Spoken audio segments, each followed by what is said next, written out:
Hi, fellow seekers. I hope everyone is doing great. We're going to go ahead and continue on with this Hannah Payne trial because it is getting very close to the end. And of course, there will be more Darrell. Of course, I did do a few recent videos of Darrell in court. A seemingly different Darrell, if you will, but I don't know. And I'll also be starting up on the Apple River trial that we had a vote, and the majority of you all said you wanted to see more of it, so I'll just play that by ear. But I figured since we're to the end, almost to the end of this, I'm going to continue Hannah Payne. And of course, there will always be more Darrell, but I'll probably start alternating Daryl and the Apple River trial. I don't know why I can't say Apple today. Never had a problem before, but who knows. But let's go on and get with this. They went over the charging. They had their charging discussion, the defense and the state. And I didn't see anything very dramatic occur there, so I thought I would just skip to where they are now going to give their closing arguments. So let's get with it.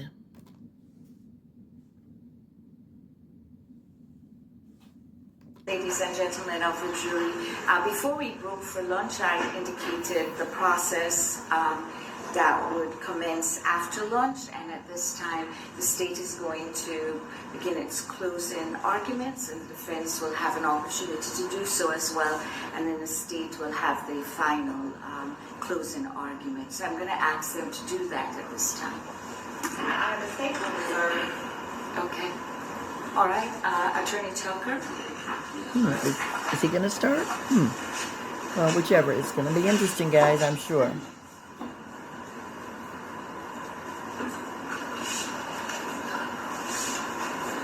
Ladies and gentlemen, please, I'll get here. And as I stated as we began, that the judge would instruct you on the law, the judge would instruct you on the roles, and the judge would give you guidance to take all that you've heard, all that you've seen, all that you've been through this last week and a half. And I told you that I would try to get as much evidence out so you could see the full picture.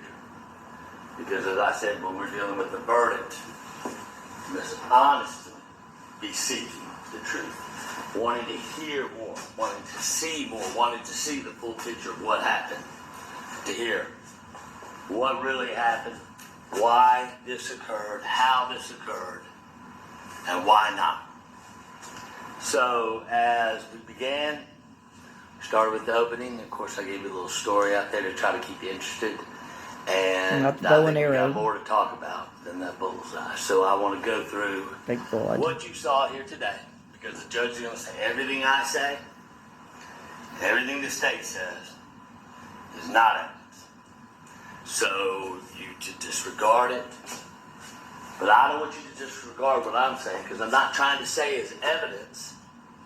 I'm just trying to be a highlighter. From all the evidence we were able to get out, I just want to be able to highlight it and say, this is what I felt was important. This is what I think you would want to know is important. And then it's up to you to decide. Was it important? Was it not?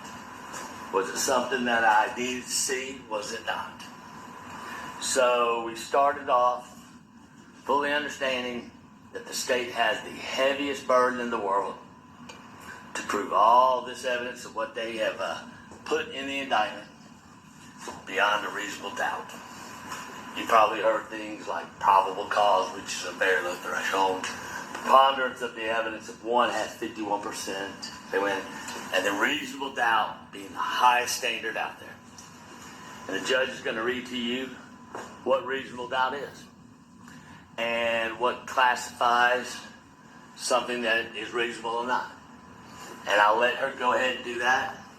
And I won't try to waste your time with that, but I will start at looking at it as a heavy burden the state had to prove. And they brought up the first witness, and it was Mr. Herring's sister. And she got on the stand, and she showed a picture of her brother, God rest her soul. And she talked about how she knew he had diabetes. She didn't. She's his sister. But that standard is very high, beyond a reasonable doubt. Why wouldn't a doctor come in here and say, I have been there, I've tested him, I've seen it, I've instructed him what to do, and he has diabetes, and this is what diabetes does, and this is how it affects you, and give you everything so there's no question of what diabetes does. There's no question of why there's needles in the vehicle, so many of them. There's no question on how somebody would feel if they had high blood sugar or low blood sugar. And I say, what does it matter? Any of that. Because Hannah pursued him, almost causing a wreck, getting his tag number. That alone would have been bad enough if she had caused an accident, and she nearly did. But then she had to go on, high horse Hannah, get in front of his vehicle, make him stop, and then all of the rest, the tragedy ensued. So none of this to me has anything to do with anything. That's just my opinion. We didn't get that. And from there, jumped right into Mr. Robbins, Terry Robbins, that state official. And he comes in and he says, you know, I was there at the accident. The first accident that involved Mr. Herring and Mr. Stanley Kimball. And Mr. Kimball was not here to testify. And Mr. Well, couldn't you have called Mr. Kimball to testify if you wanted to? Attorney Tucker, a.k.a. Smarmy? I mean, I'm sure you could have called him in. Why didn't you? Robinson said Mr. Herring was walking around his vehicle. He saw him run the red light. Saw him hit his 18-wheeler. Saw Miss Payne there, pull up, concerned, see what's going on, everybody okay? Nosy, more like. And he starts talking about something's wrong. Something's wrong with him. And in the 911 tapes, you hear him going back and forth with an exchange. Doing something wrong. Did you do something wrong? Is it a crime? And him saying, sir, you just... And he stopped. He didn't say run the red light because he knew it was on the phone call with 911. He didn't want to prejudice that case in any form or fashion. But he saw what he saw. And then when he's talking to Mr. Herring and telling him, stay away from the car, that thing's about to blow up. I mean, he's smoking, radiation fluids coming out of it. It's not reasonable to think somebody could just hop in that vehicle and just drive off. But yet, his testimony was that he walked around it, made sure the tires were okay, nothing's going to stop it from moving. He got in it and revved it up. He revved it up and you hear him on 911, sir, get out of the way, move out of the way. Get the tag. And he says he gets in his vehicle and starts driving off. There's no reason given. There's no doctor to come in and say, well, this is what occurred. It's just an individual who's a state official. Who we find out later is a correctional officer. But who gives his account of what occurred.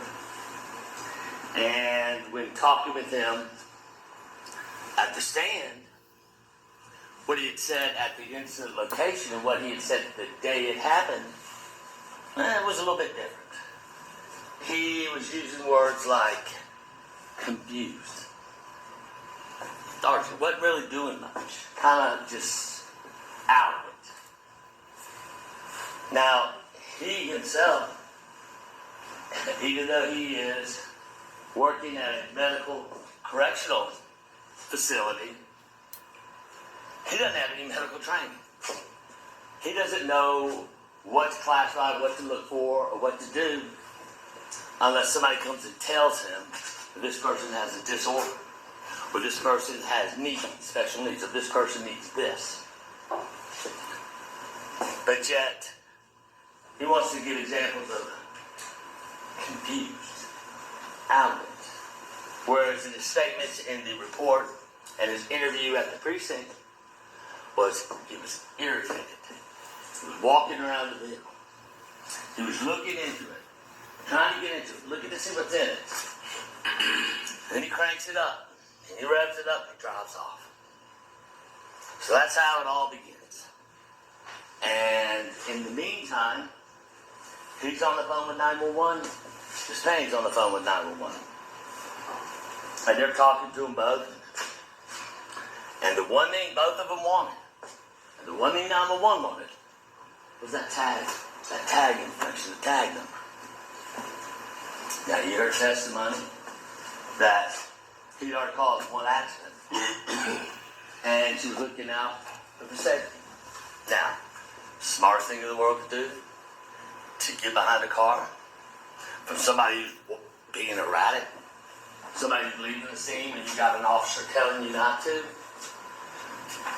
It's not the smartest thing.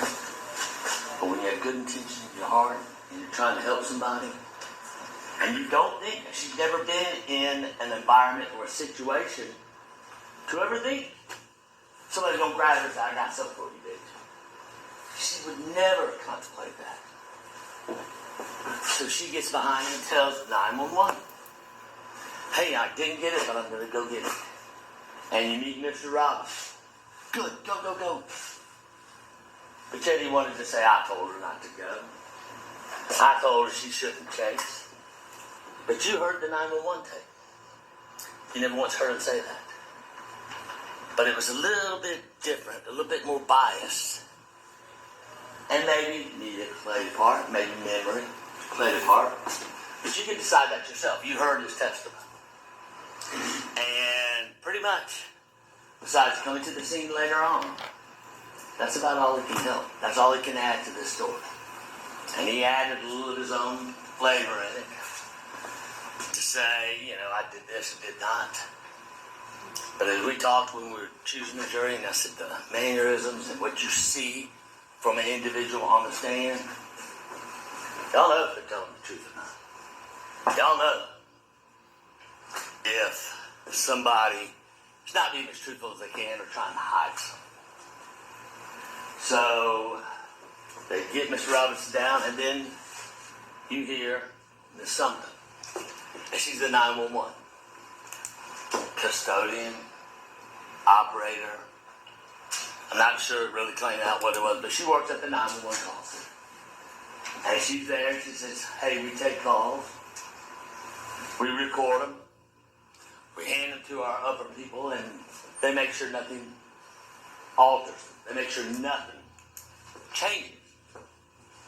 And that's about all she can say. And she says, hey, this 911 sounds to be the same shape, form that we received. But she never received that 911 call. She was not the operator. So we have to just take her word for it. Because there's nothing really to contradict. So she comes in here and gives an explanation of the 911. And we hear it. And you hear exactly what we were hoping you to hear. That very calm voice of Miss Payne. Ma'am, there's been an accident. I don't know if I'm supposed to call you. I don't know if somebody else has called you, but I just want to let you know there's an accident, and this is the location.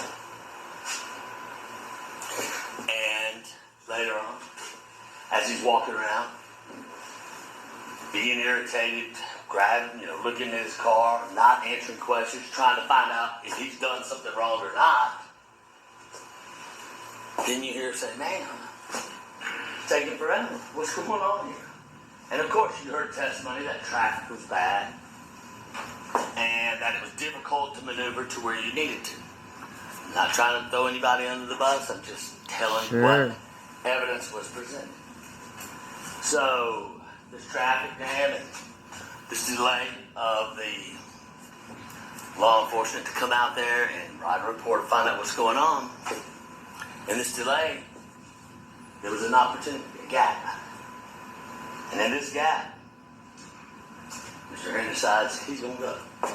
He's going to leave. And she said, ma'am, I'm safe. I'm in my car. I'm just going to follow me and get that tag number for you. And you did hear her say, ma'am, we don't want you to chase. We just want you to be safe. The second time it was said, they're talking at the same time.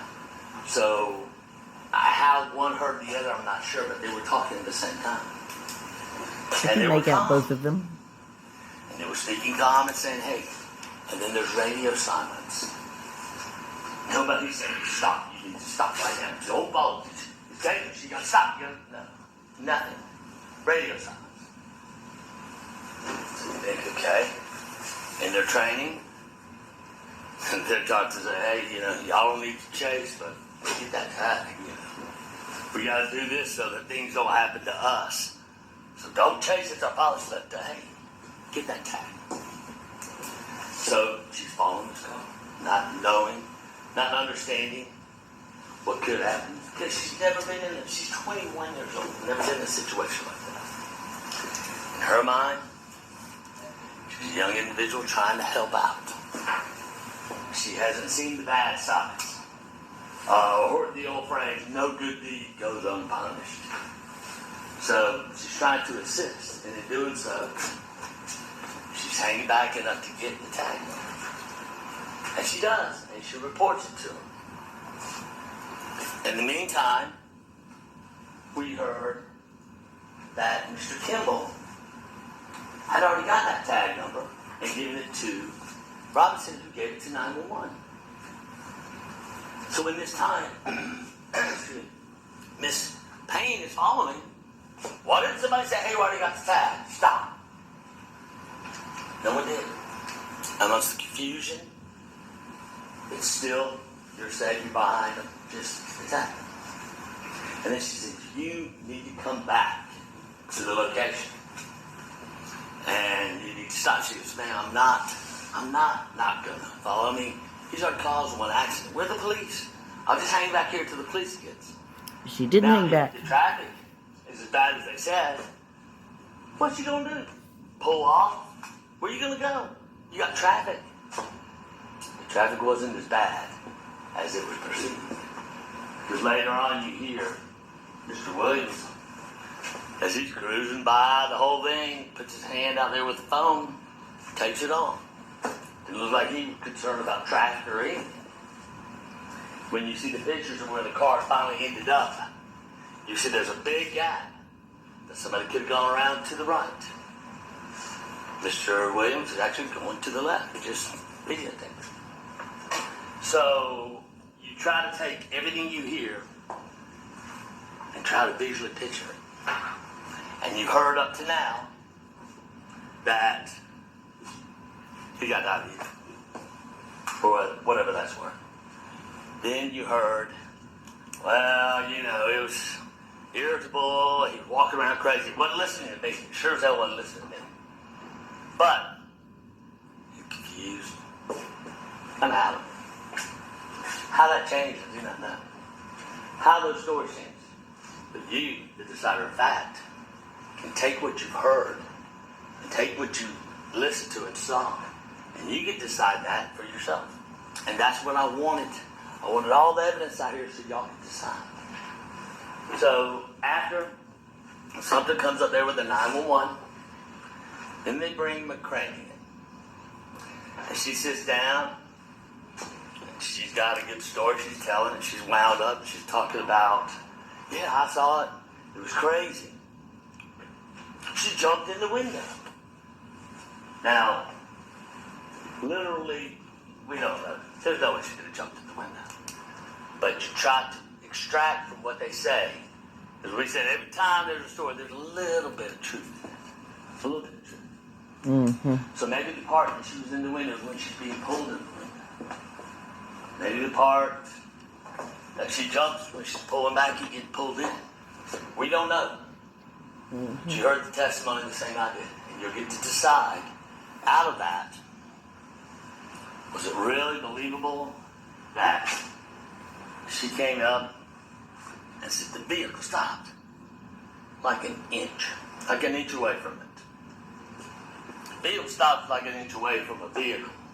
It appeared they hit, but it was like an inch, so give or take. And then she said she pulled up like a foot, but she was behind the Jeep at that time, and she couldn't see what was going on, but she heard a gunshot. So we got a person jumping in the window, somehow, some way, or whatever, and a gunshot. So we know there's a gunshot. And a lot of people congregate and start going back and forth on who did what, how they did what, and that ends up being the testimony from the prayer. Then you hear a detective Roland come in and say, hey, I just did my job. I'll wait for the jail. I swabbed her. I'm out of here. Short and sweet. How you going to dispute something like that? If it was done properly, let's get him on the stand and get him out. So they swabbed him. They got DNA. And then you have Ashley Holmes. She comes in.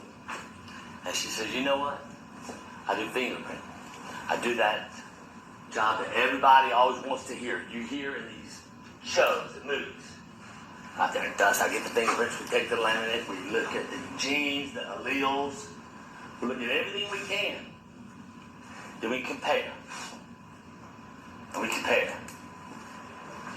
But the one thing they didn't compare is any kind of fingerprints or any kind of DNA on the trigger.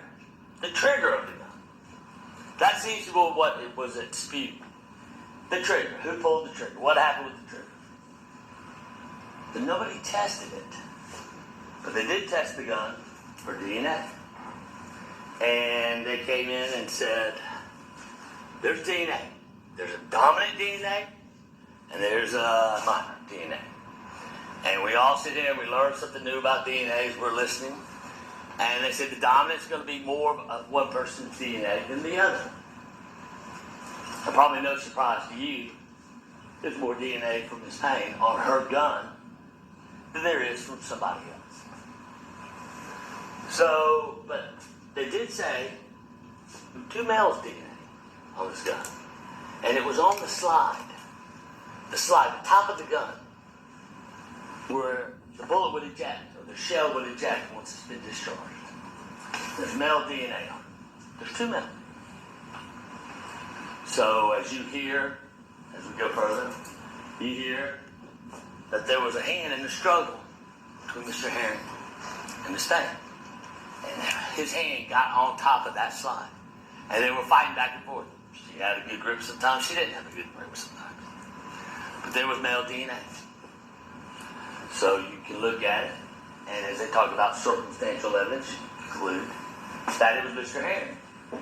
But who's this other male DNA? Where'd this other male come from? And you heard her say she took the gun off, handed it to Officer Ritchie, who had no gloves on. He was hanging on that gun for a while. He had to, until he could go put it in evidence. So there's your other note. So we're slowly building up to see evidence that may be helpful, that might not be helpful. And as we continue, then you hear from an Emily Curran. And she's talking about how she looks at the fingerprints, the palm prints, evidence collected, DNA, all that stuff collected. She takes it. She works with the lab. She gets things going. And she starts talking about the cartridge and the container. And as I jumped in there and finally said, we're just talking about a magazine. I mean, we're talking about a clip and bullets, right? I mean, sometimes when we're dealing with the doctors and the GBI and everybody else, they're a little smarter than us. They talk a little bit higher than us. But I wanted to make sure we knew what she was talking about. And that was the clip and the bullets in it. And she kind of said there was some that would be enough to test, and there was some of the stuff that wouldn't be enough to test. But why would you want to test the bullets in the clip? It's her gun. Who else is putting bullets and clip in her gun? But they never once mentioned about testing the trigger. We got DNA on the slide, that's good. But we don't know what's on the trigger. And maybe it was because they didn't get a big enough sample, or somebody didn't do their job right and get a sufficient sample for them to test. But we do know one thing. It wasn't tested. So we don't know who's the dominant, who's the minor, or who's is on the trigger.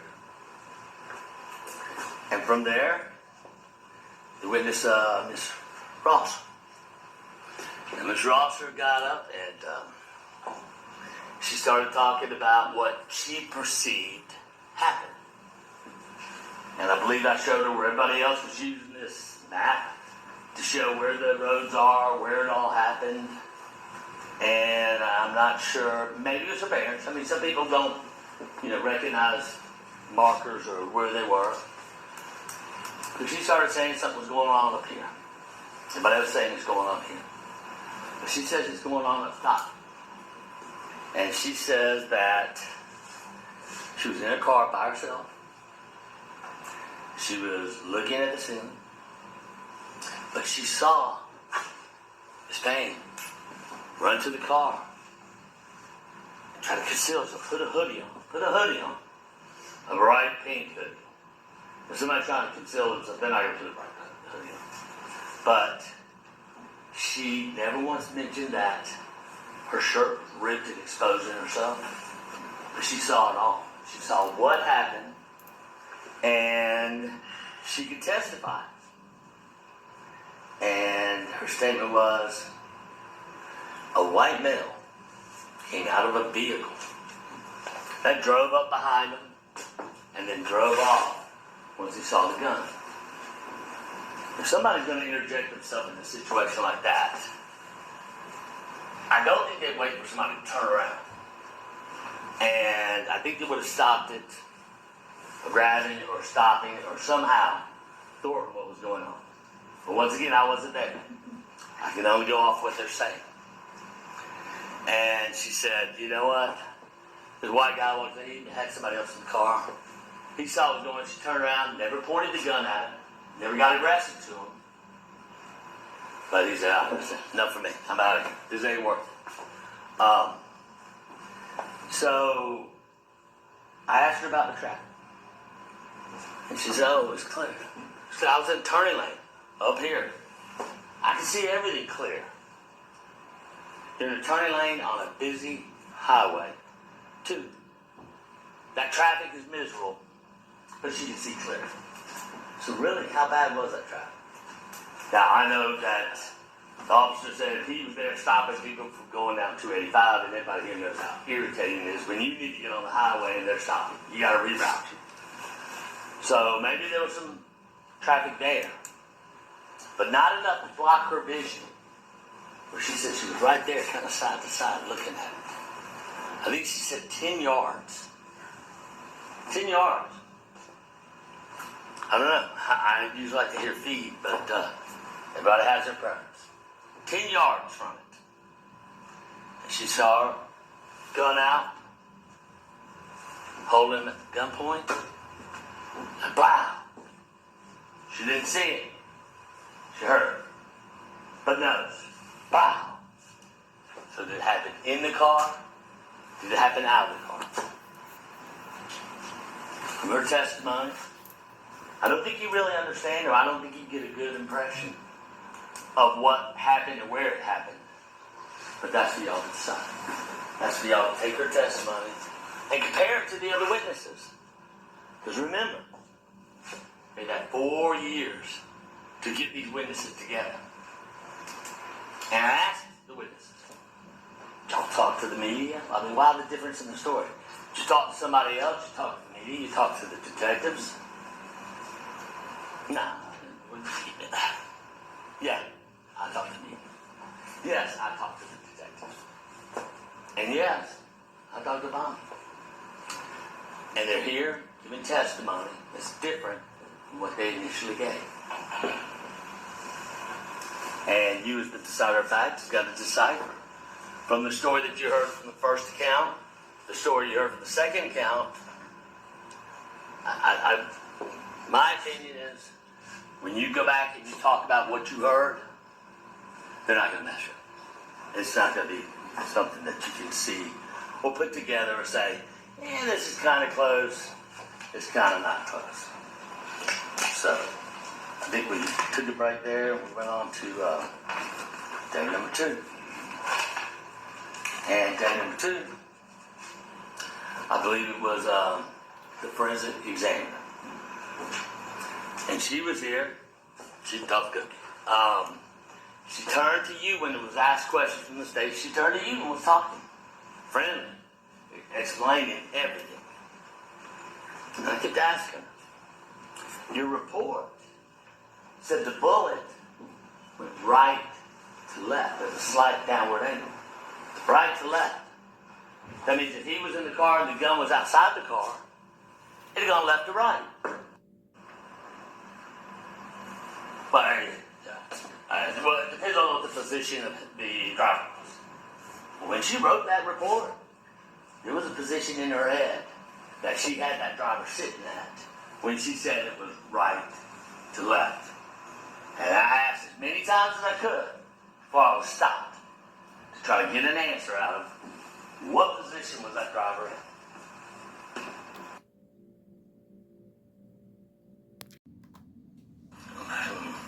I don't think we ever heard it, but we all know that when she wrote that report, there was a position he was in that she came to the conclusion the bullet went right to left, a slight slope down.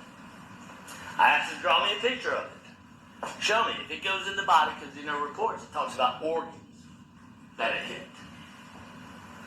She didn't want to draw a line. She said, there's a dot here, there's a dot there. That's all I'm doing. So, usually you're dealing with forensic examiners. They're going to tell you everything that's going on. And she said, well, we can't really talk about diabetes because the body, when it begins, to rigor mortis begins and the process goes and ceases there, it's going to eat up that sugar immediately. So we can't say one way or the other. But what really is the relevance? I mean, no one's coming here to testify what diabetes does or how it would affect you. Don't speculate. And she goes and says, no. And then I ask about the drug test. And she says, well, it's comprehensive. I understand comprehensive. Y'all understand comprehensive. But there were 5 specific drugs that were singled out. And in the report, it says, out of those 5 drugs, and it says specifically those 5 drugs, whose name? Cocaine, opiates, benzo, nothing about amphetamines, nothing about other, as she said, common addictive drugs. But it's a comprehensive test. And we didn't get into that report about, was it a hair follicle? Was it blood? Was it urine? What was tested? How was it tested? We never got into it. So, as we say, it's comprehensive. That should be enough. That should be enough for y'all to believe there was no drugs in the system. The test was done 2 days after. So, she quickly gets off the stand. She goes. And then we have Cameron Wilson. Quickly gets off the stand. I thought she gave an excellent testimony. And again, none of this matters. He's really, maybe that he's not trying to do this, but it looks like he's really trying to put Mr. Herring on trial. And he's doing a very poor job because at the end of the day, Hannah pursued him. She was the aggressor. Williams, I'm sorry, Cameron Williams. Nice guy, seemed personable. He gets up here and he talks about how, hey man, I videotaped it. And I'm watching it, and I see a struggle. And as they're struggling, all of a sudden I hear a big, and it's a gunshot. And this gunshot goes off, and he goes, oh, hell no. So he's got a video. He gets out, he gets it right beside his Payne, and on the 911 tape, you hear her say, sir, did you see what happened? Can you stay here to tell what happened? And he didn't really respond. But I think he didn't respond because he didn't want to testify for her. That's what I believe. Because he did see what happened. He's really, not only is he trying to put Mr. Herring on the stand, he's trying to put all of the witnesses on the stand. It just doesn't bode well to me. You see him talking to the officers. I got to go. I don't want to be involved. I got to go. They say, you got a video. Can you give it to me? Give me your email address. You ain't getting it off my phone. I wouldn't want anybody to have my phone number either, so I'm not condemning for that, but I did notice that he wasn't going to send it to him from his phone. It was going to have to be an email. And you heard that his dad is law enforcement. And we don't know what his dad said to him. It would have been hearsay. But we don't know when the video was given. But we do know the state brought out that he had contacted her, mentioned he had a DUI, and wanted to know what she did. She did the most professional thing you can do in her position. Ooh, I don't do misdemeanors. I can't help you on this. I don't want anything to taint this case. But it's never said when the video was turned over. And he's up here testifying. And then he gets up, and he goes with the investigators to refresh his memory on the video.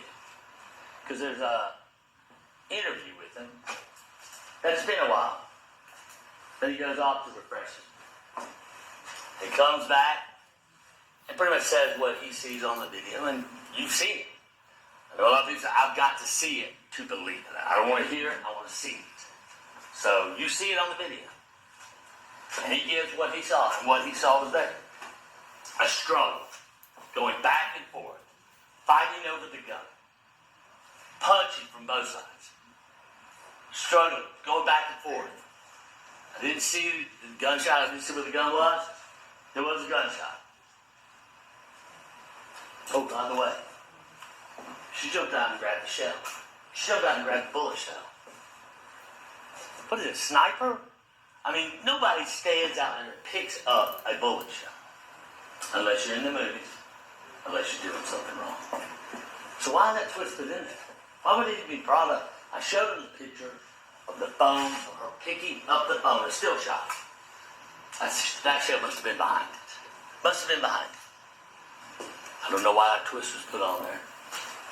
But his testimony was pretty good. It was almost the same as what you saw in the video. Except for that one little biased twist of her picking up a shell. And we heard the examiners had come in between when he was stepped out to refresh his memory. And we got LaVoy that talks about the process it takes to get a palm print, to get DNA, and taking it and checking it against layman prints, and what the prints can tell you, and the alleles, and the finger, and the DNA, and how it all meshes together to say, hey, I'm positive. This is that DNA, and this is that DNA.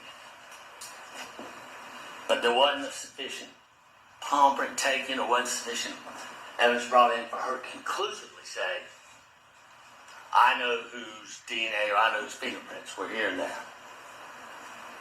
But never tested the trigger. Never tested the trigger.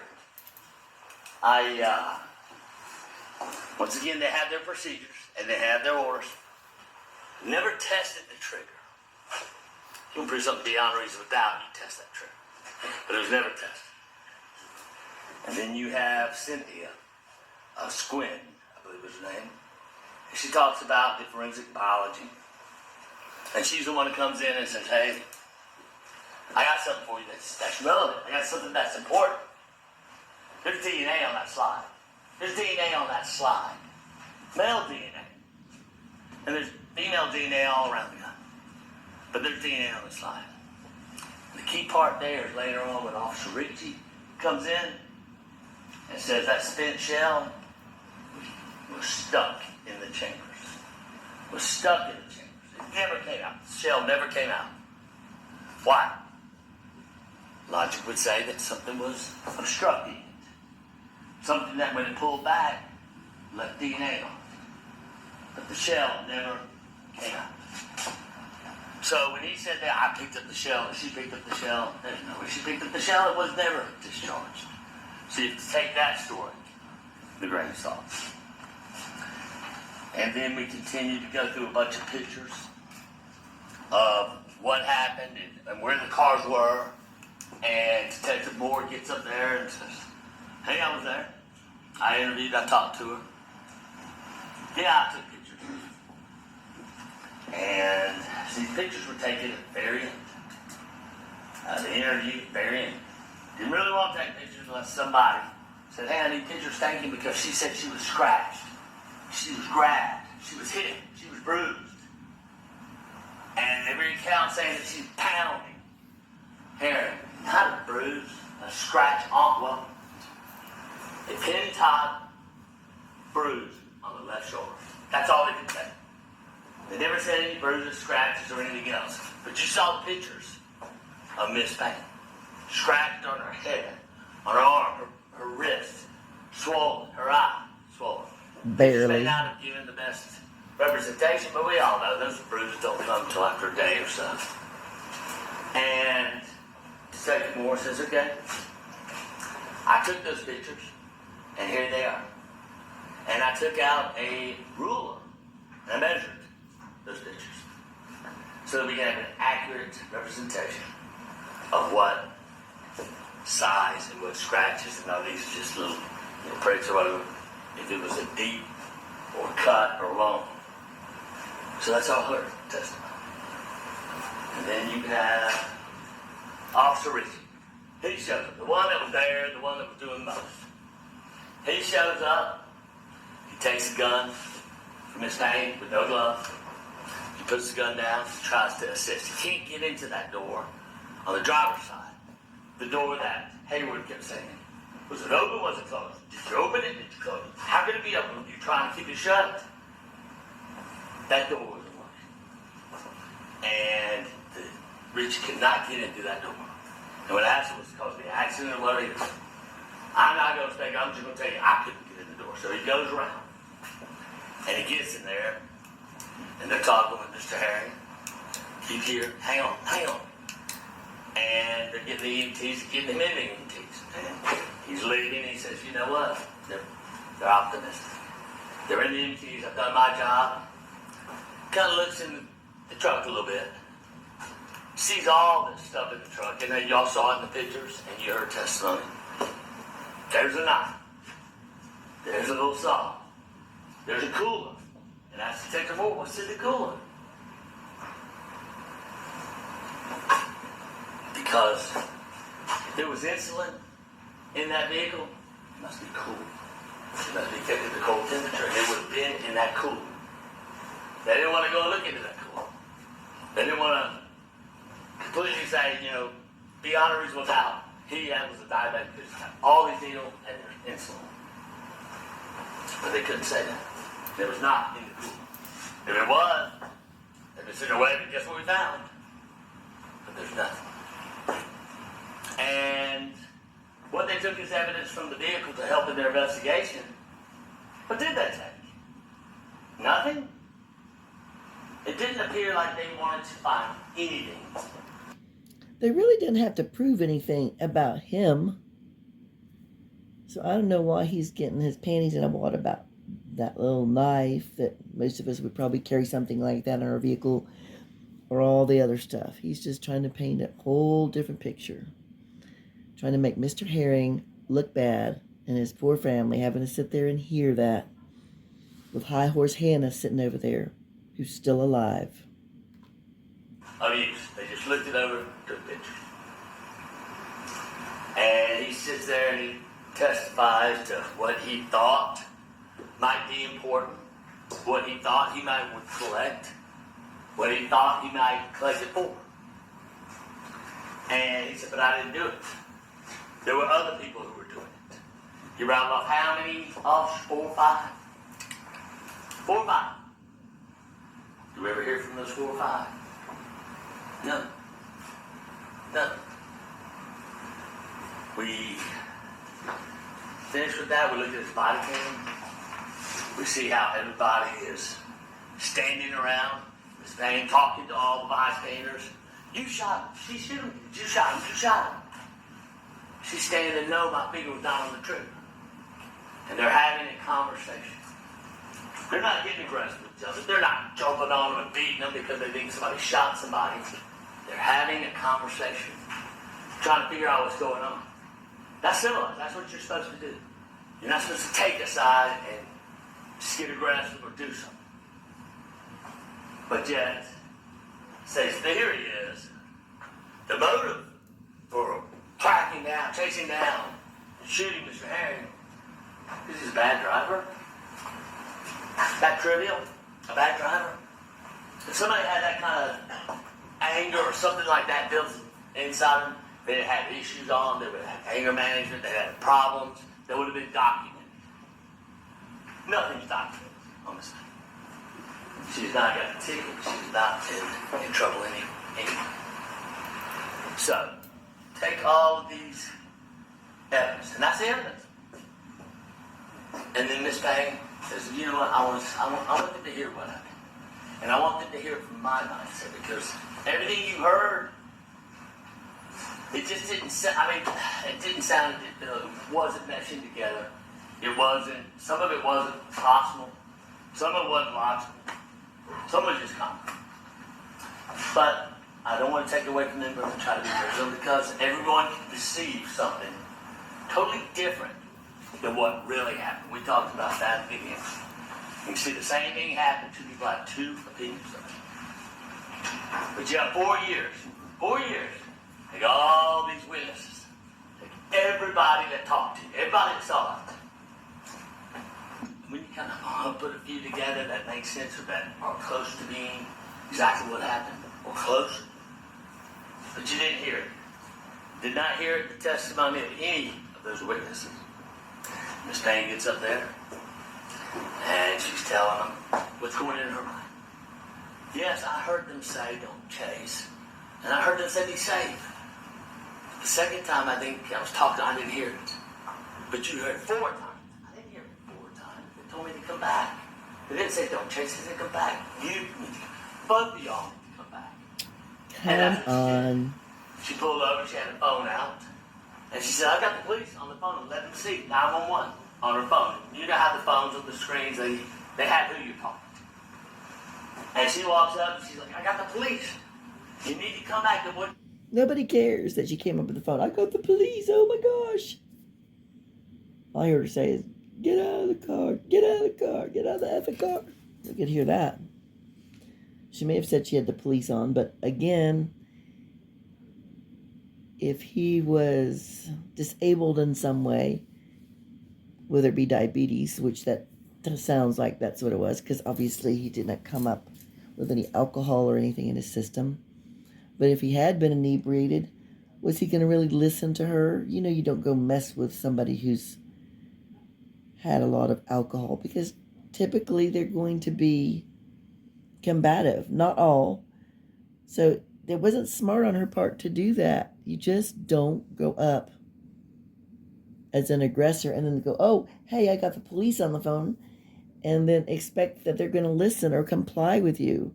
She was trespassing on his car, his person.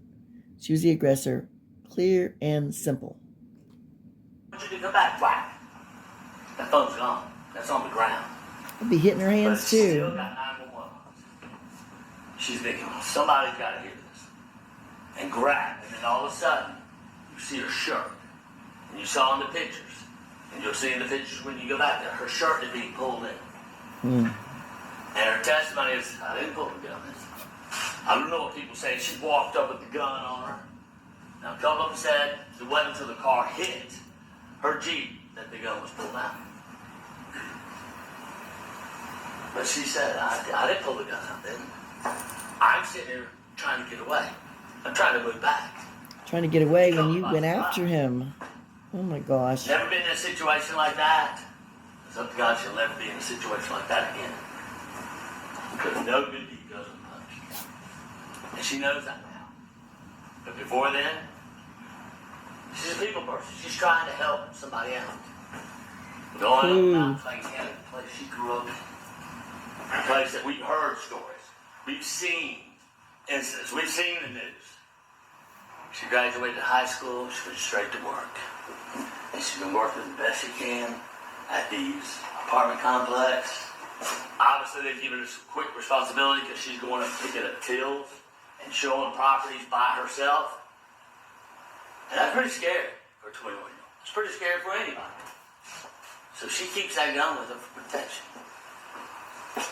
And she says, I pulled it out. I thought it'd be a turn. I told her, hey, buddy, I got a gun. You let go of me. Let go of me. Let go of me. Stop. Stop. Get the fuck out of this car. You can't drive this car anymore because it's going to blow up. It's smoking. And if you're out of that car, you can't cause any more problems. You can't hurt anybody. You can't cause another accident. How'd that work out for her? She's being dragged into that vehicle. She's being dragged down the road, whether it be like an inch, or whether it be the size of this table, or what. When you're grabbed, you're pulled into a hole, and you don't know what the world's going on because he's getting, I got something for you. I got something for you. And he's leaning back. She didn't try to say she saw something. She didn't try to say there was something in there that could hurt me.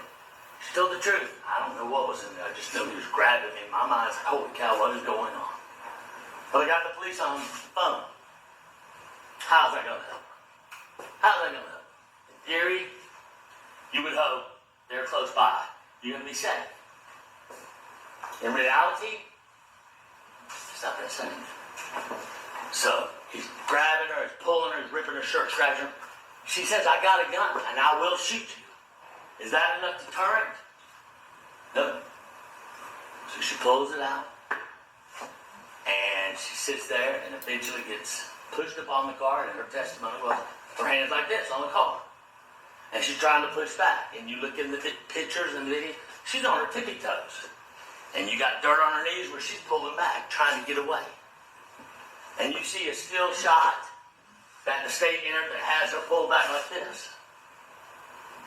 But you can use common sense, and you can use, after hearing what happened, what would cause her hand to come back that quick? If it's being held and you finally get her away. And she said that's all she wanted to do was get away. That's all she wanted to do. And when she pulled that gun, and she's learning training, when you pull it, if you mean to do harm, put your finger on that trigger. If you don't, you leave it up top. She didn't want to leave that. She didn't get a chance to even think about it. She's trying to push off the car, and he grabs her. And you heard her just grabs her right wrist, and is trying to pull it back. And you see the swelling all over her wrist. And you saw the demonstrations I did with that gun. The way it was explained, the way it was told, the way the DNA showed that that top slide had DNA on it, and a shell didn't eject. There's only one possibility on that. That hand was there just, obstructing that shell from being shot and shot out. And when you go and you put your hand on the top, the way he had her wrist, and you put your hand on the top, how many of my fingers went right into that trigger? One time it was 2. When I asked Detective Hayward, how many fingers were there? 3.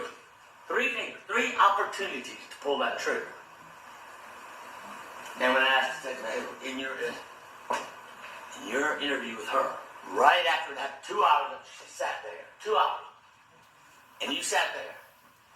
And she said, he turned, the gun, pulled the trigger, and I heard a click. I heard a click. Turned and pulled the trigger. Now he's a detective. He knows what the hell's going on when somebody pulls a trigger, pointing a gun at you. We didn't want him to speculate. But if a gun's pointed at somebody, and the trigger is pulled and it clicks, that's an aggravated assault. That's attempted murder. That's something right there that put your life in jeopardy. Nobody wants their life in jeopardy. Nobody wanted to be in that situation. But by God, now it's increased even more because she's thinking, oh my God, he's going to kill me. And you hear her say, I had a grip on it, I didn't have a grip on it. I was trying to get it back there. My hand was under the trigger. No, it's a trigger guard. And they went back and corrected a couple of times because sometimes she said my hand was on the trigger. My finger was on the trigger guard. My finger was on the trigger. In that kind of chaos, her hand is trying to push off. It's only natural to think your finger is going to stay with that gun as you're being twisted. If you're being twisted like this, and it's on the trigger, you're not going to have those bruises on your arm. And how could it be if the hand's on top of it, turning at the angle it is? And remember the angle it is. He's sitting there in the truck. And it's being twisted right into his chest. It may have been at the angle at her, but in order to get to her, he's got to turn around past him.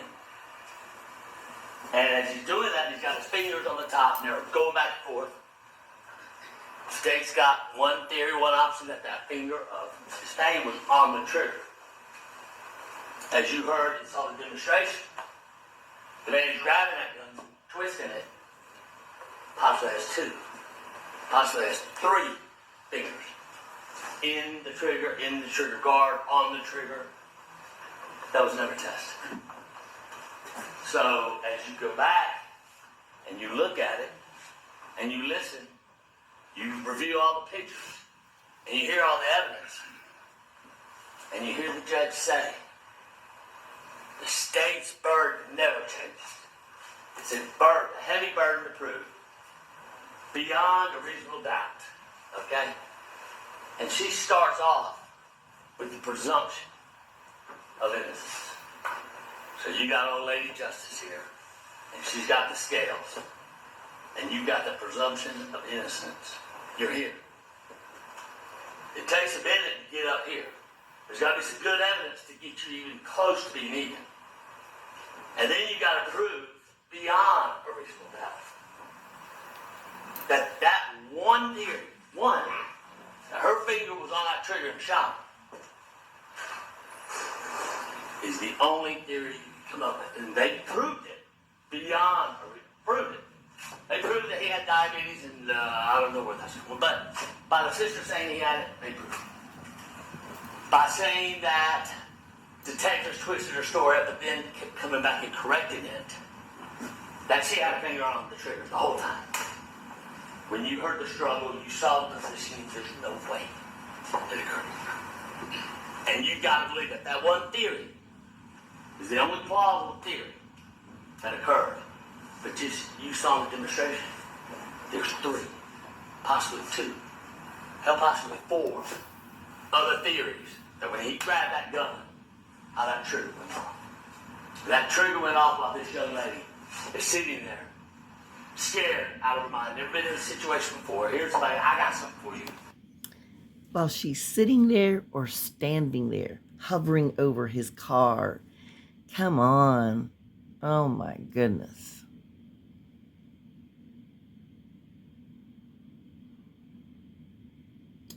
Come on. Lean back. Get the trigger and pow, click. Shoot. He pulled the trigger. You heard the click. And they didn't see that was important. That basically, when it comes down to trials, as I said, verdict is an individual honestly seeking the truth of what happened. And I stated that to the prosecution. Verdict means seeking a conviction. Seeking a conviction. So they come in here with boxes. And they got these boxes. They only want you to see what's in this box. Because if you see only what's in that box, you may see it the same way they do. My job was to get as much evidence out as I could. And I tried to, so I fought it a little harder than I should sometimes, but I wanted to make sure you saw everything. And I believe that you have enough knowledge and intelligence to see really what was going on. And I told you that no matter what happened, I want to get all this evidence out there, so when you make your decision, you can look the state in the eyes, and you can look this Payne in the eyes. You can look at it and say, you know what? I hate to say it, but you didn't prove this beyond a reasonable doubt. The judge told me, when I look at it, I need to look at these factors, follow this law, and they must prove it beyond a reasonable doubt. They didn't. They didn't put up enough evidence. They didn't show beyond a reasonable doubt that certain things happened and that certain things, there's no other theory. But with the evidence we were able to squeeze out, we gave you those things. We gave you as much evidence to see the whole picture.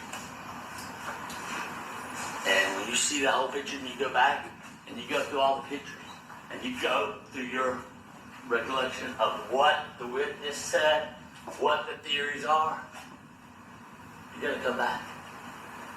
And you're going to go back and say, you know what? I'm not supposed to listen to that attorney, but it made a good point. State didn't carry the burden. And I don't think I can sit there and look one person, one side, in the eye, and say that it was fair and I did it from the evidence given there. But you've heard it, you've seen it. I don't want to take more of your time. I know that after lunch y'all about to fall asleep. But I hope that you look at this carefully and come to the same conclusion that we've been saying for 4 years. If you hear all the evidence, if you see it all, this is not some killer. This is not some murder.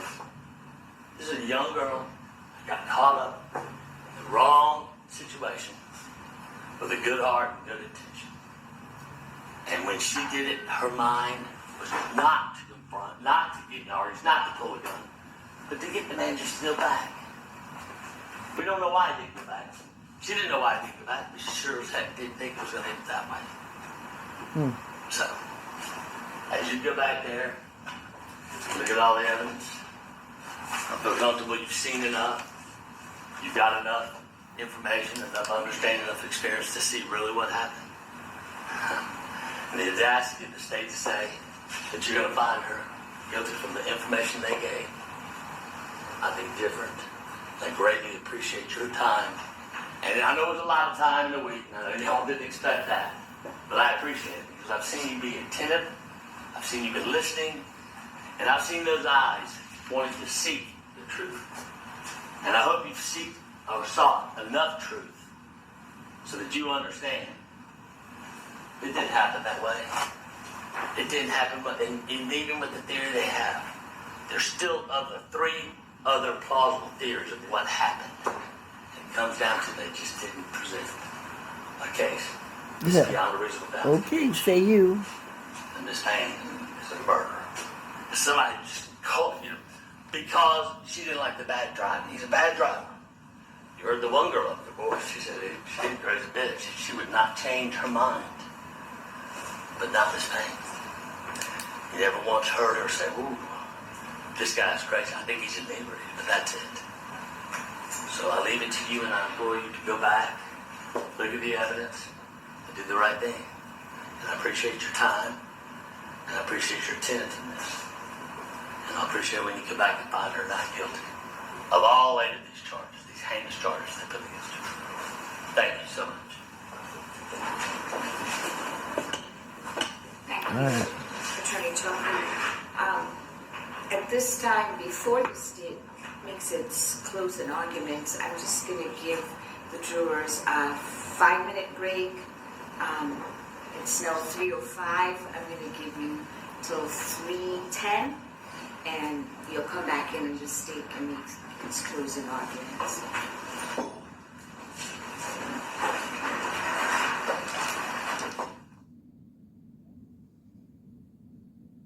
Well, what do you all think? Did Attorney Tucker convince the jury?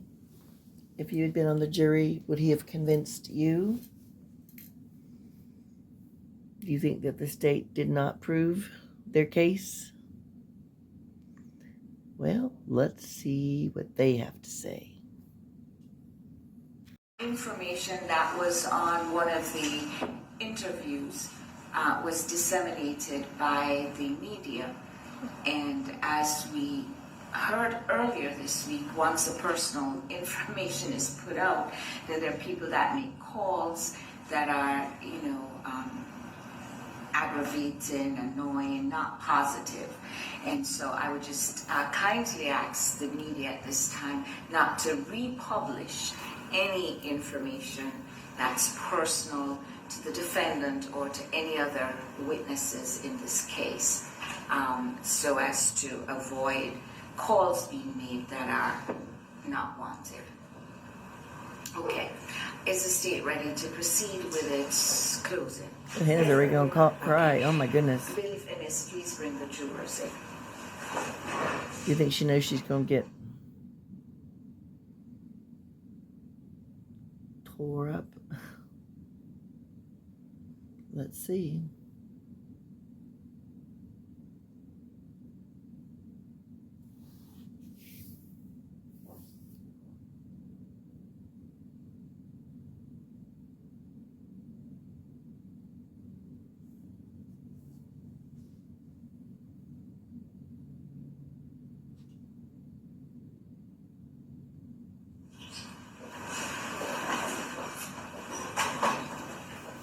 You may be seated.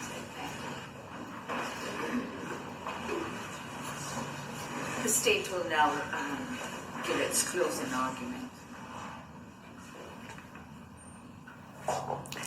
I mean, not that it has anything to do with it, but my entire life until I was 18 and my grandfather passed away, I was going to be a police officer. And on May 7, 2019, she got her opportunity. And as a result, 62-year-old Kenneth Herring, who was unarmed and minding his own business, was chased down, detained, shot, and murdered by this victim. And how do we know she shot him? Because we watched Officer Rich's body cam. And when he asked, who shot Mr. Herring? She said, I did. And you don't get the death penalty for committing a traffic infraction. And you know how much entitlement you have to chase somebody down, detain them, jump out your car, and run toward a stranger. He didn't know her. He didn't know why she was approaching his car, and demand that they do anything. He didn't have to listen to her. He didn't have to do anything she said. As he continued to ask her, who are you?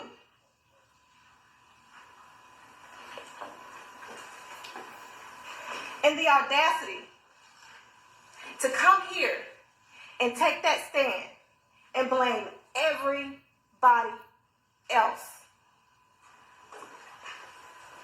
Now, before I jump into all the facts and all the evidence that you heard today, I want to talk a little bit about what your duties are. You are to be a fair and impartial juror, honestly seeking the truth. And the purpose of the jury trial system is to seek the truth. Not to seek doubt, is to seek the truth. You have a duty to follow the law, and you are bound by the instructions and the law given to you by the judge. Now, you shouldn't consider anything that's outside this circle. Passion, public opinion, dislike of the police, any sentiment, sentencing, prejudice, penalty and punishment, conjecture, whether you disagree with the law or if you have any sympathy for the defendant.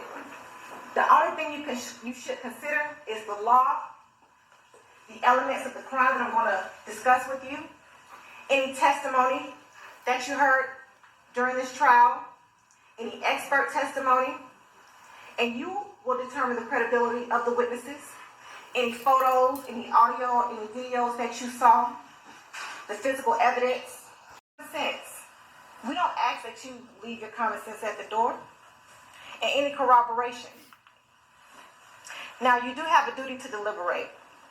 And if a juror refuses to deliberate or discuss with the other jurors the evidence or the law, you may bring this to the attention of the judge. Now, let's talk about some legal principles. Now, you heard a lot about the presumption of innocence. Now, the presumption only exists until it is overcome by the evidence. So once you believe the defendant committed the offenses as alleged in the indictment beyond a reasonable doubt, the presumption is gone. Now, the state does have the burden to prove every material allegation in the indictment beyond a reasonable doubt. And we take that burden very seriously. Now, let's talk about reasonable doubt. Reasonable doubt is not proof to a mathematical certainty or proof beyond all doubt or absolute certainty. There's no number. It is beyond the doubt of a fair-minded, impartial juror honestly seeking the truth. And it is based on common sense and reason. Now, there are two types of evidence. You have direct evidence and circumstantial evidence. Direct evidence points immediately to the question at issue. So, for example, any witnesses that testified based on things they saw, things they heard, things they smelled, tasted, anything of that nature. That's direct evidence. Circumstantial evidence is proof of facts or circumstances by direct evidence from which you may infer other related or connected facts that are reasonable and justified in light of your experience. For example, the DNA information that was presented to you when you learned that the major contributor on that firearm was a female and it was identified as the defendant. Now, the law does not favor one type of evidence over the other, so it is up to you how you weigh that evidence. Now, you may consider the personal credibility of any witness that took the stand. And it may have been shown in your presence, in their presence and by the evidence. So this applies to the defendant as well. What was their demeanor? Did they have any reason to lie? Did the facts they testified to match the evidence? Was there any corroboration? And is what they say believable? Now, we presented several eyewitnesses.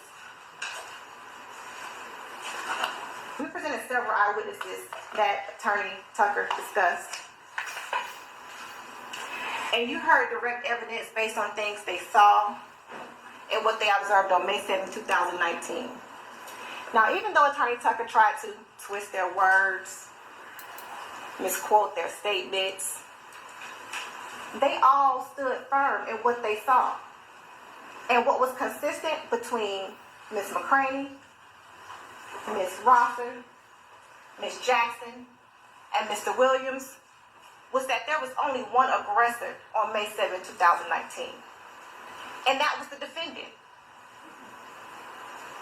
Now, you heard testimony from the defendant yesterday.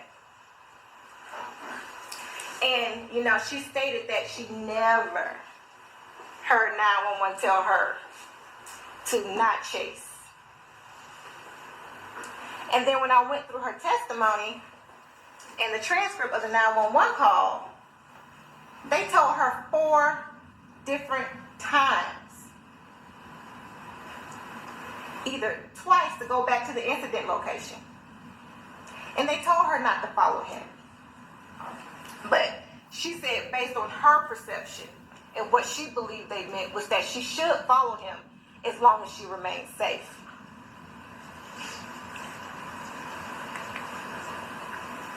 Now, it is for you to decide whether there is a reasonable explanation for any inconsistency in a witness's pretrial statements and testimony when compared to the same witness's trial testimony. You are to consider all the facts and circumstances of any prior statements. You, the jury, must apply your common sense and your reason to decide what testimony you believe or do not believe. Now, it's not a memory contest. These events happened nearly 4 years ago. And the witnesses got on the stand and they testified to what they remembered that happened on May 7, 2019. And for the most part, they gave you everything.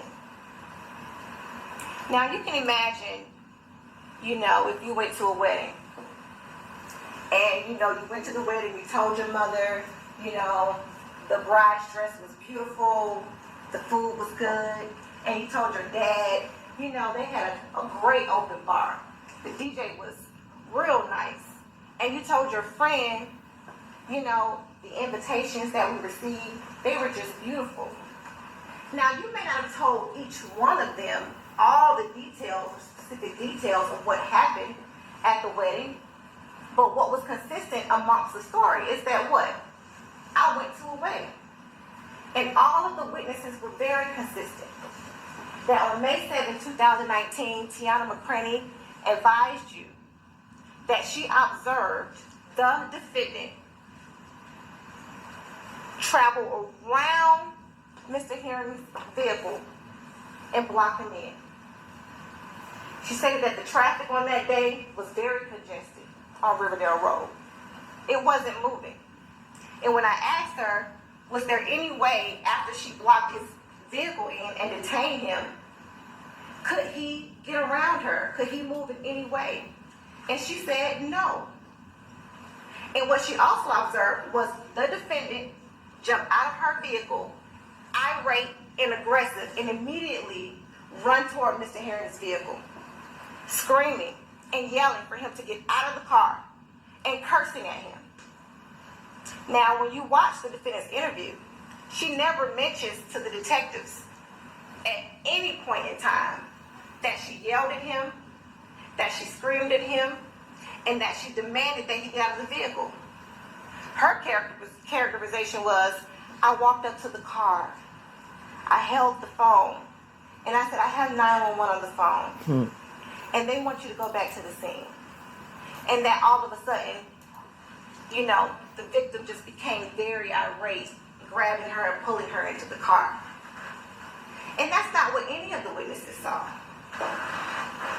And you also heard from Ms. Rosser, who advised that she saw the defendant outside of Mr. Herring's vehicle punching him, being very aggressive, screaming and yelling. And you also heard from Ms. Jackson, who notified you that as she was leaving work and she made a left onto Forest Parkway, that she noticed the defendant's Jeep come flying down Forest Parkway, almost running her off the road, and other vehicles off the road, swerving in and out of traffic, which is ironic because she stated the only reason she was trying to get Mr. Herring pulled over because he was going to harm other drivers on the road. She wanted other people to be safe. And then when she caught up to Riverdale Road, Miss Jackson got up to Riverdale Road, she noticed that the defendant here, had caused an accident. She didn't know that she had cut Mr. Herring off and pulled in front of him. But what she did know was that she just observed her driving very irately. And so she pulled over because she was interested in seeing what happened. And what she saw was the defendant very aggressively banging on what she thought was Mr. Herring's window. But then what she realized was that she was actually punching him inside of the vehicle. And what Ms. Rosser and Ms. Jackson remember was her pulling that firearm. And when she pulled the firearm, she pointed the firearm in the vehicle. And what they recall is that she immediately shot.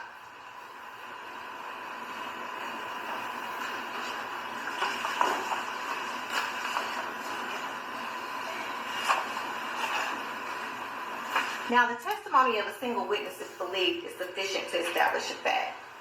So if you believe Tiana McCraney and you believe that she observed the defendant pull around Mr. Herring's vehicle and block him in, detaining him, then that's sufficient to establish that fact.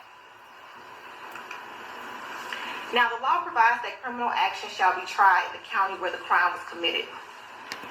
And we did submit to you that this occurred on Riverdale Road and Forest Parkway, which is located in Clayton County, Georgia. Now let's talk about the charges. And this is where we will get into details about the facts and the evidence that was presented to you. The defendant is charged in count 1 with malice murder, count 2, felony murder, count 3, aggravated assault, count 4, felony murder, count 5, false imprisonment, and count 6 through 8, possession of a firearm during the commission of a felony. Now, I know there was only one death in this case, and we charged 3 counts of murder. Now, the state of Georgia allows us to charge murder in various ways, and you don't have to pick one. If you believe that the state has presented sufficient evidence to prove that she committed counts 1, count 2, and count 4 beyond a reasonable doubt, you can enter a verdict on all of those counts. You don't have to choose one. Now let's talk about malice murder. Malice murder is when a person with malice aforethought unlawfully causes the death of another human being. Now what is malice? Malice is the unlawful intention to kill without justification, excuse, or mitigation. Its malicious intent can be formed in a moment, so it doesn't require premeditation. It can be formed in a moment, and it does not require ill will or hatred towards another. An intent may be shown in many ways. It can be inferred from the proven circumstances or by acts and conduct, or it may be inferred when it is the natural and necessary consequence of the act. So if you pull out a gun and point it at somebody, then you fire that firearm, then the natural and necessary consequence is that they may die.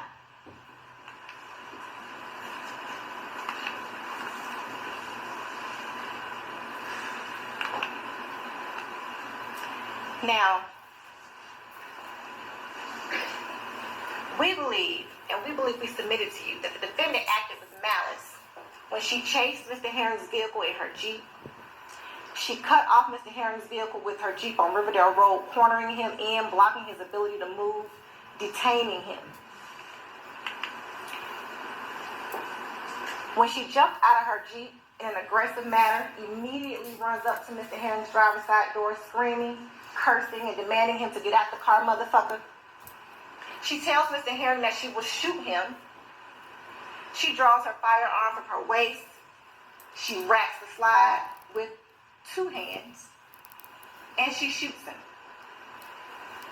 And you heard on the 911 call, you heard her say, "You hit my car." And she says that right before she shoots.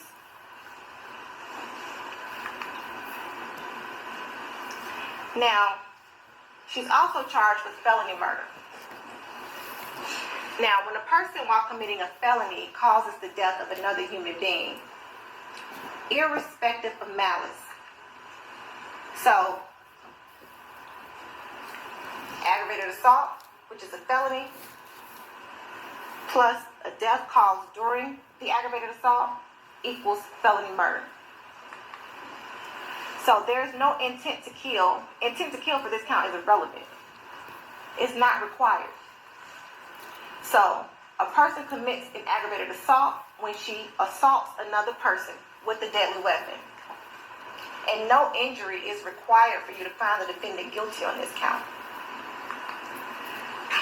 And what is an assault? An assault is when a person attempts to cause a violent injury to the victim or intentionally commits an act that places the victim in reasonable fear of immediately receiving a violent injury. And a deadly weapon, a firearm, when used the way a firearm is ordinarily used, is a deadly weapon, and that's as a matter of law. Now, the evidence that we submitted to you for the felony murder charge for aggravated assault is the defendant pointing a firearm at Mr. Herring, placing him in reasonable fear of receiving a violent injury. And as a result, shooting Mr. Herring, causing a gunshot wound to his abdomen, which the medical examiner told you caused his death. So in the commission of committing an aggravated assault, Mr. Herring died. Felony murder. Intent not required.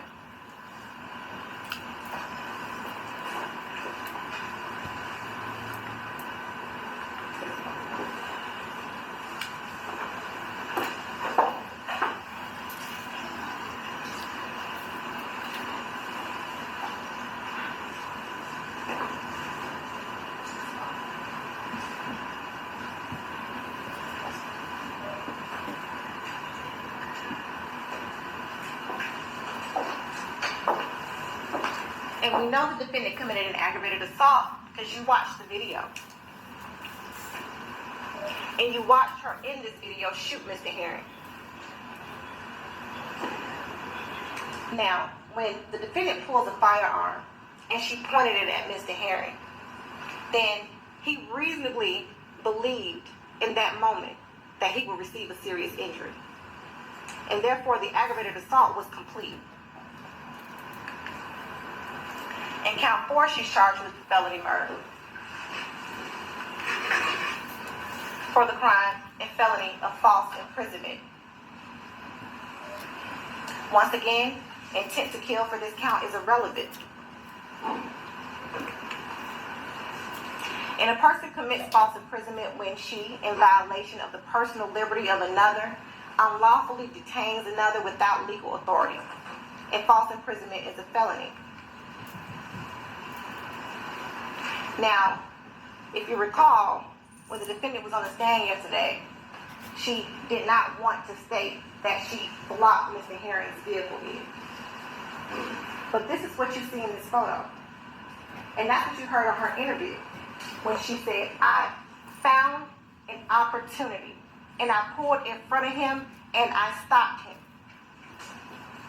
So once she blocked his vehicle in and blocked his access, blocked his movement, the false imprisonment was complete. She had no legal authority to do this. She's not post-certified. She's not a police officer. She has no arrest powers. Nobody legally told her to stop Mr. Herring's vehicle. And you heard a lot of talk from the defense attorney that he could have jumped up the curb and drove down the sidewalk. There was no duty for Mr. Herring to retreat. Thank you. And as you heard Ms. Jackson say, who drives on sidewalks?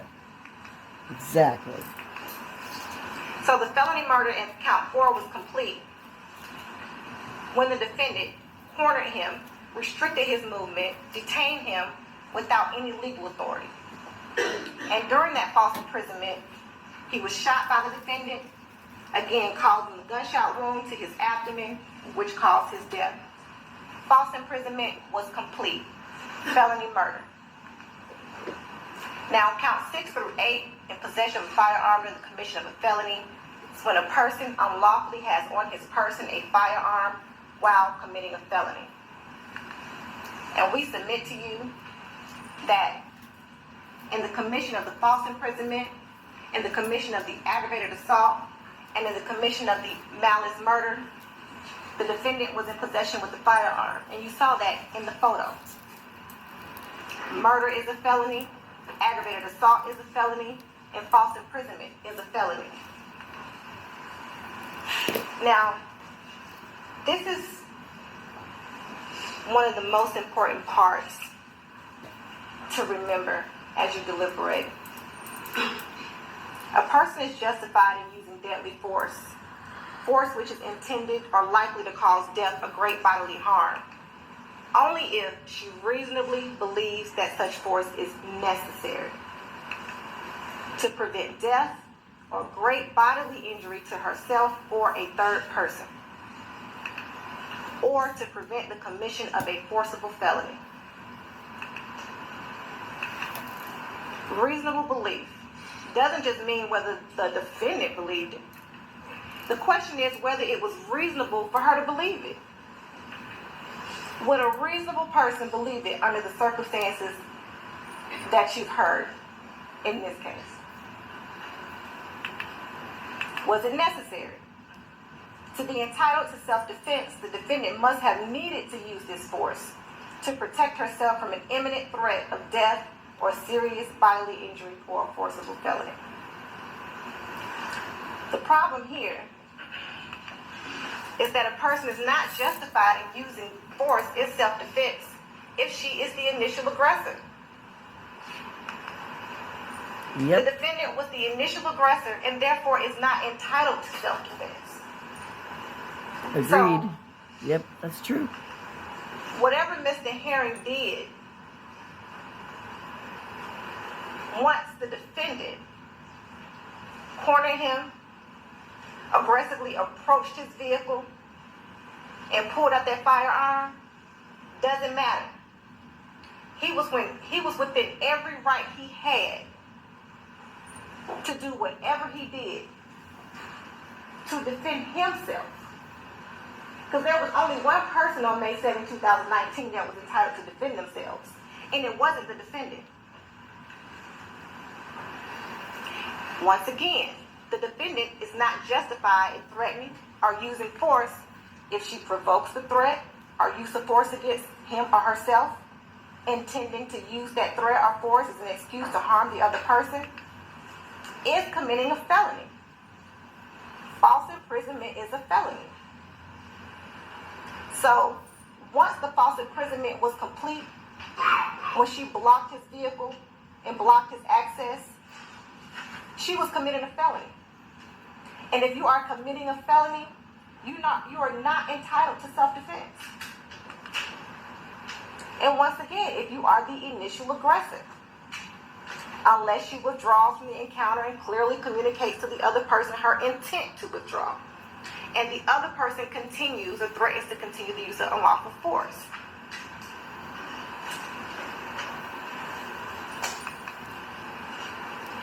To allow an armed aggressor who confronts an unarmed, non-threatening victim to claim self-defense when the victim struggles to disarm the aggressor is contrary to common sense and contrary to law.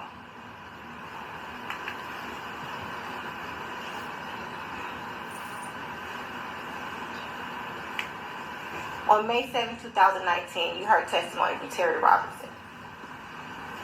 There was an initial accident that occurred on Howell. You heard testimony that accident did not involve this defendant. She had made no contact with the defendant. There was no argument with her and the defendant. Her vehicle was not struck. That accident had nothing to do with her. She didn't get close enough, she stated, to smell any alcohol or the odor of alcohol in his breath. She just interjected herself in a situation that had nothing to do with her. Now, what she wants you to believe is that when Terry Robinson was speaking in the background, he said, go, go, go, go, go. That meant for her to jump in her car, chase down Mr. Herring, block his car off, apprehend him, and detain him. And we know that's simply not true. Because what you hear on the 911 call with Mr. Robinson, the only thing he says, and the only thing he said was, take a picture of the tag. Now, if we are to believe that take a picture of the tag means this, and you also heard from Terry Robinson that the defendant was already in her vehicle. She was already in motion. She was already prepared to do what she felt she was supposed to do in this situation. And then you hear the 911 call. And you hear the 911 operator tell her, once they realize she's chasing Mr. Herring, ma'am, we advise that you do not chase or follow. And she said she understood 100%. But yet she still continued. And you heard testimony from Ashley Jackson that she was speeding down Forest Parkway so fast, weaving in and out of traffic. I mean, she is chasing Mr. Herring, almost causing accidents, almost running other people off the road. And you heard the defendant say, and when I finally caught up to him, I had an opportunity. Because in her mind, she was going to stop that vehicle by any means necessary. And she did. And it's unfortunate for Mr. Herring. And you also heard testimony of the rage she had, how angry she was, how aggressive she was. But when she stood on the stand, when she got on the stand yesterday, everything was so calm. And when her attorney is asking her questions, she has every answer, detailed, laid out, how she was just a people person. She was just trying to do things to help. She wanted to help all the other drivers on the road. And when I was asking her questions, she became very combative and aggressive. And it was always my perspective, what I thought. No, the 911 officer, our dispatcher did not tell me to not follow, not chase. Because she knows best.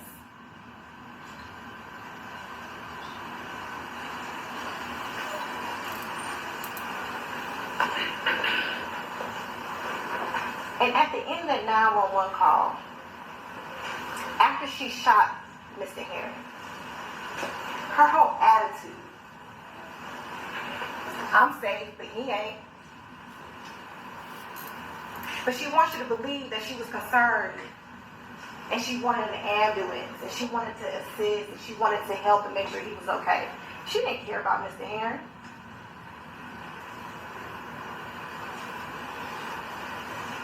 The defendant had multiple opportunities to do something else. To go back to the incident location. To go back home. Not pursue. This had nothing to do with her.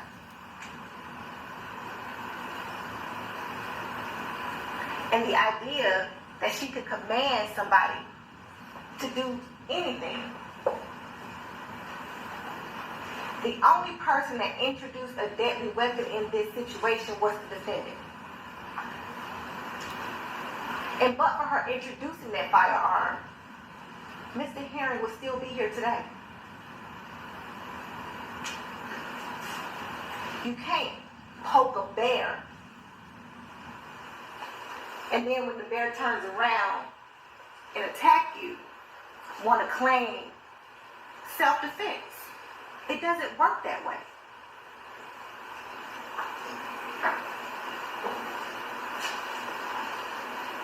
She should have minded her own business. Preach it. That's right.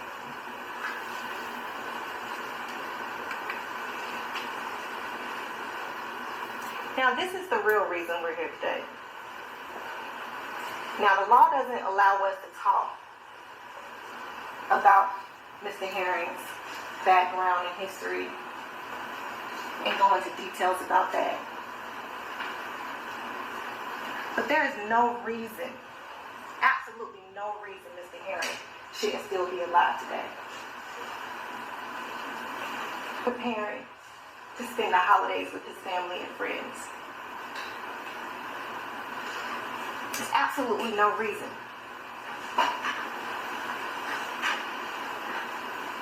And but for the defendant's actions on May 7, 2019, he would be.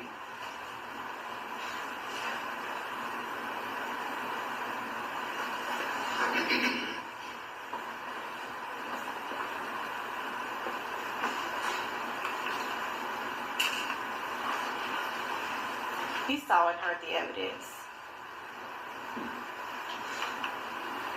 And all of the evidence points to one conclusion, that the defendant is guilty.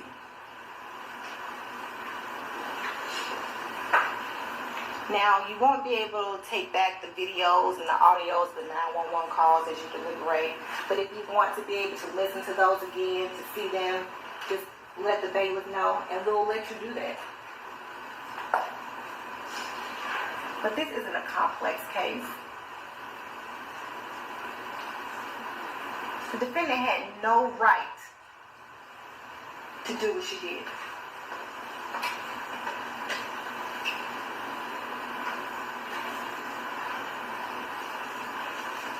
None.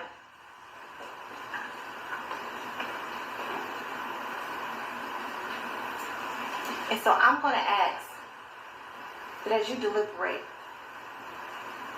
that you find her guilty on each and every count in the indictment.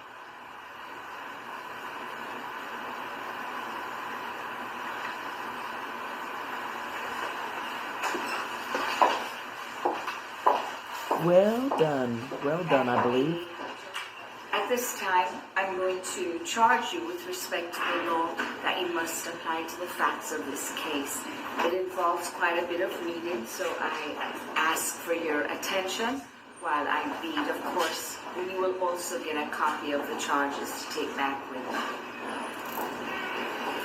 you. Okay, so what I did is I skipped over because the judge was reading over the charges and then giving the jury instructions. There wasn't anything dramatic going on there, so I'm coming to the end of her wrapping up giving the jury instructions, and we will go from there. One of your first duties in the jury room will be to select one of you to act as foreperson, who will preside over your deliberations and who will sign the verdict to which all 12 of you freely and voluntarily agree. You should start your deliberations with an open mind. Consult with one another and consider each other's views.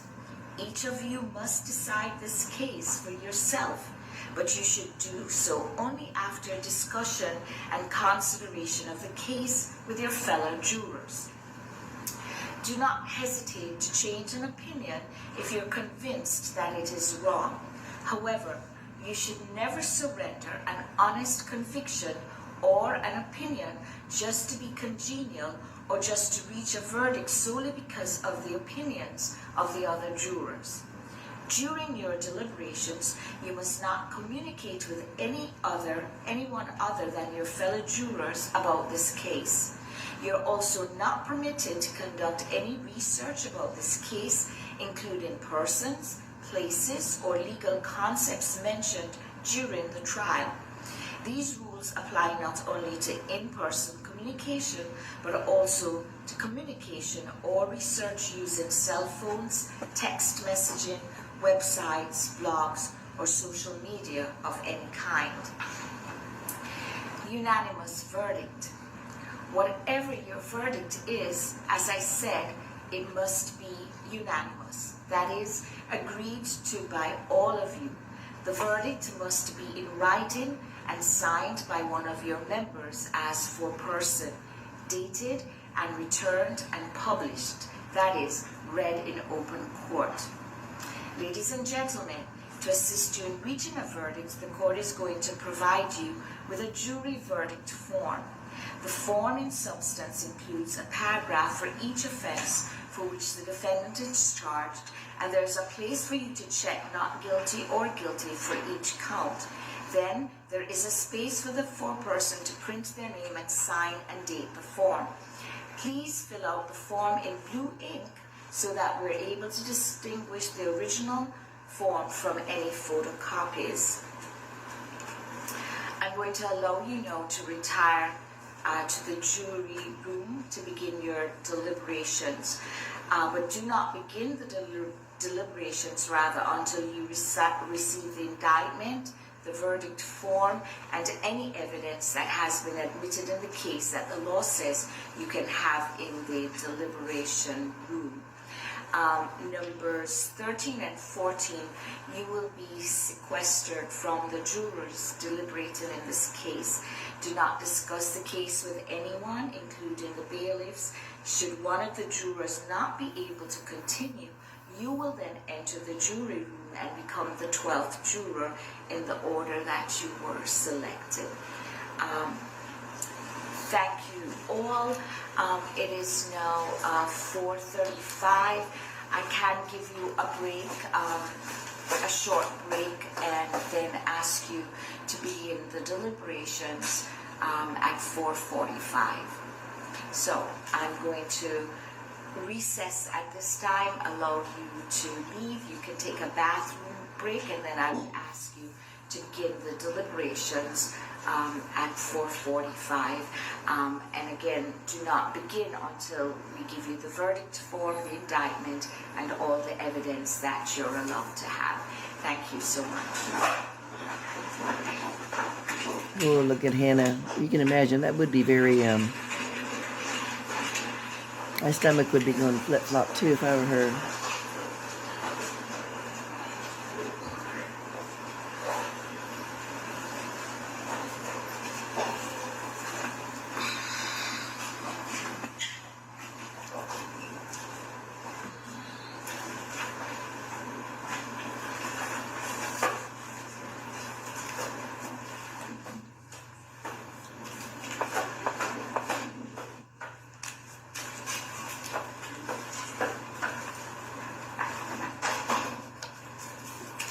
Thank you. You may be seated.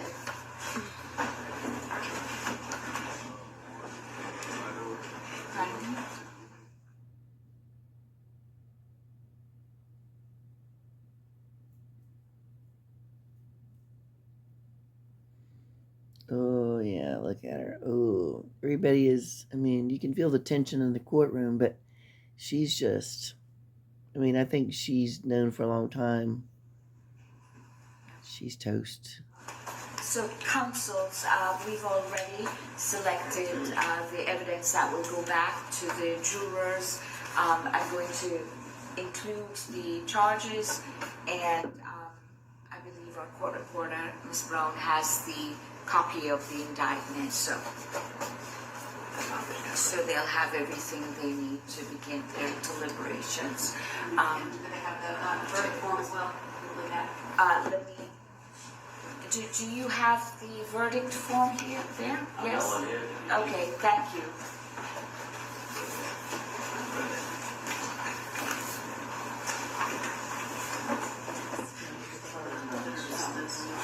Oh, I missed a bunch of stuff.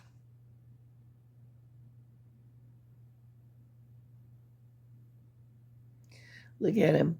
He's like, you notice how he's just like grinning at her like he's telling a joke? He looks like he's so at ease, and she's just like, I feel like she's just thinking, would you just shut the F up? This is my life on the line, and you did a god-awful job. I mean, I doubt she's really saying that, but I think I would be.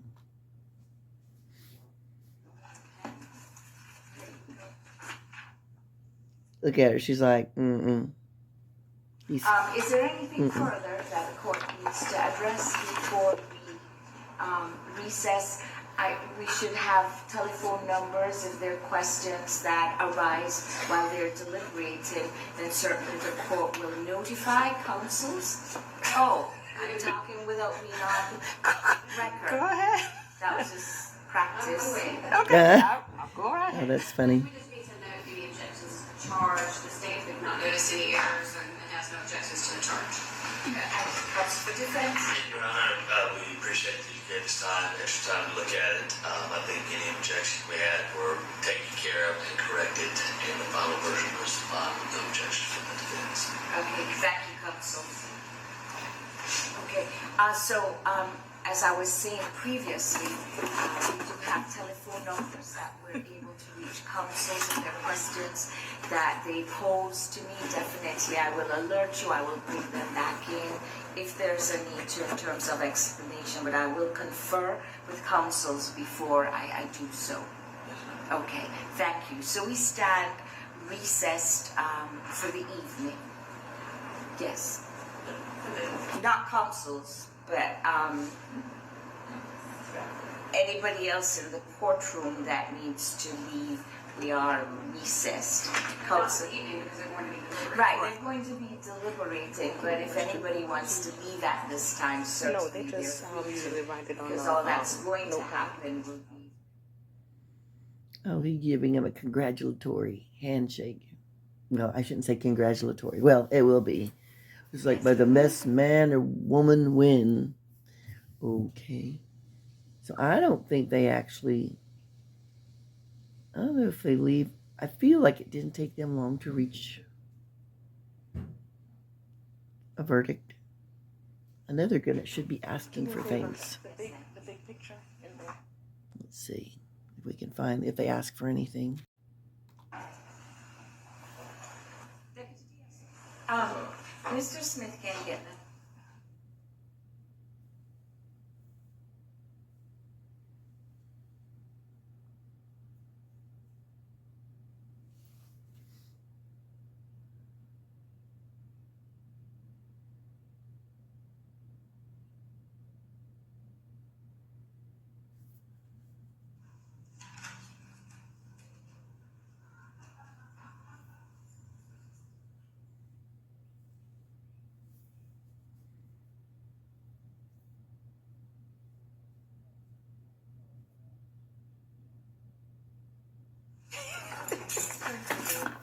Huh?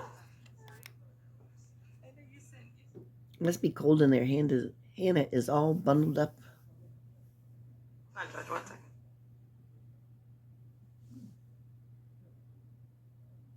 Here comes her mom. All right. So there's a request to see Cameron Williams' video.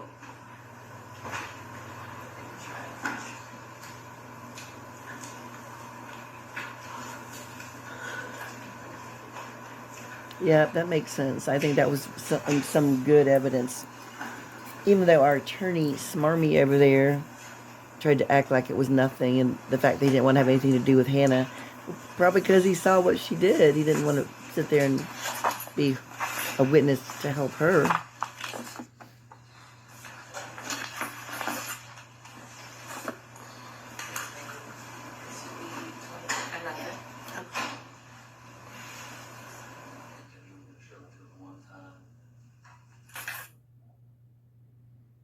He just asked you to show it to him one time.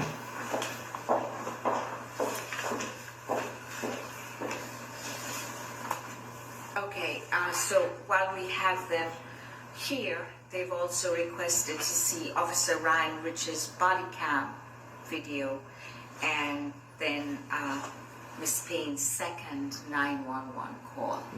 Those are good things to ask for.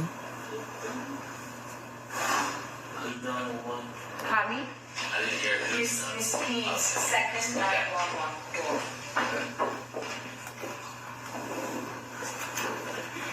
Just let me know when you think you have it situated, A.D. Hunter.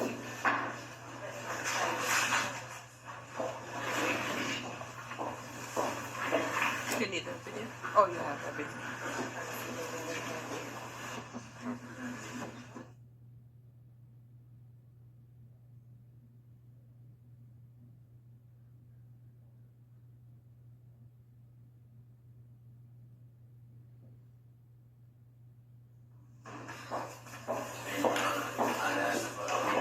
One time and then they go back. One's that, one's the 911, and one's with the body cam. Right. I mean, that's the request.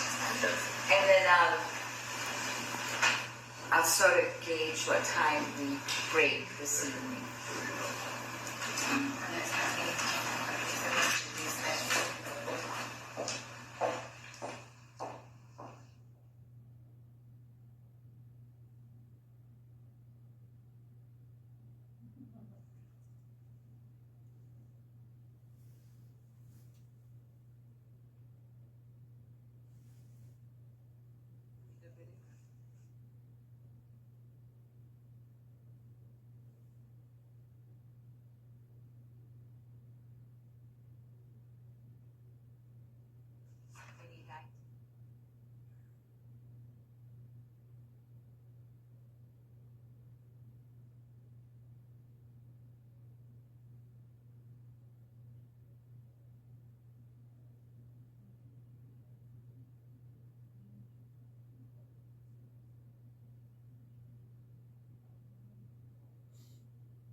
Waiting is the worst for anyone, I would believe.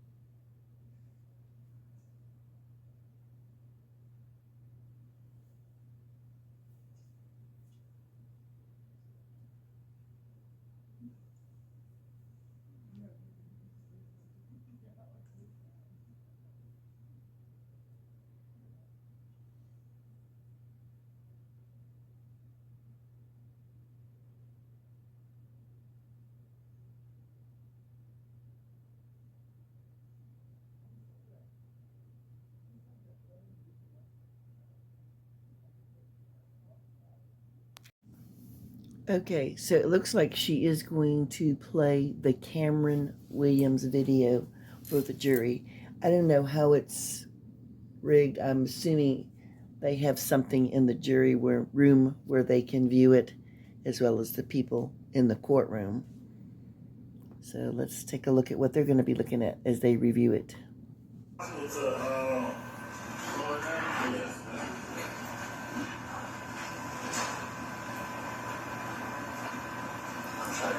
Wait, is it possible to slow the video down? And we don't have IT at this time, so we'll just play it the way that we can.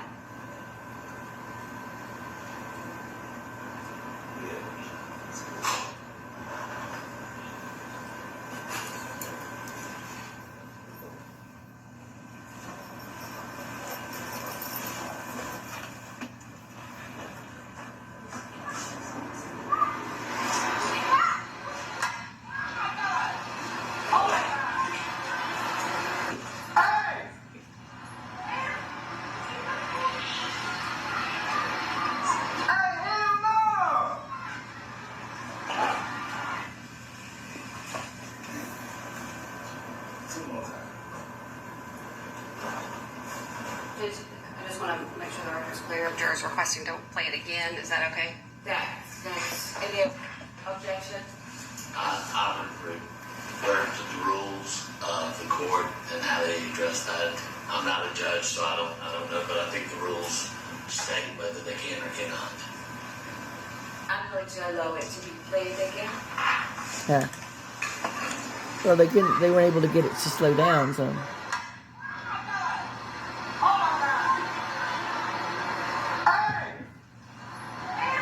The thing is, she doesn't look like shocked or upset, really, except maybe the fact that he hit her vehicle, her Jeep. But that's it.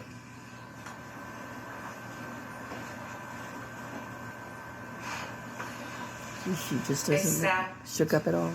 What she wanted to see? Yes? Okay, so there's a request to see it one more time, so please go ahead.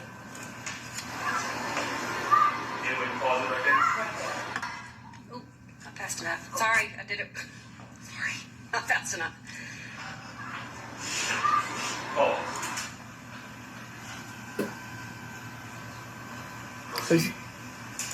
okay.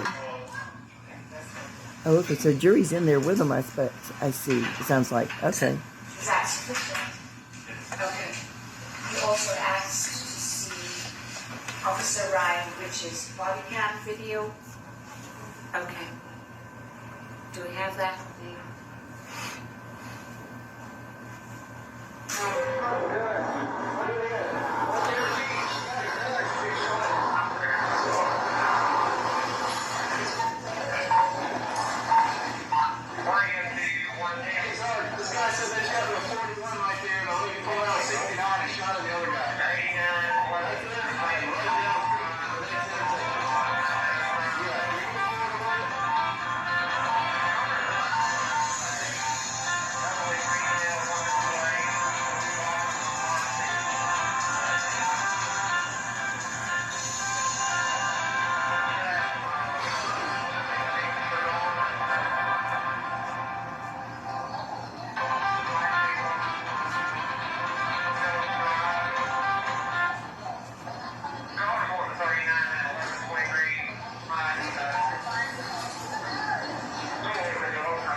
Mm.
We're here for you, okay, Hank? All right? It was almost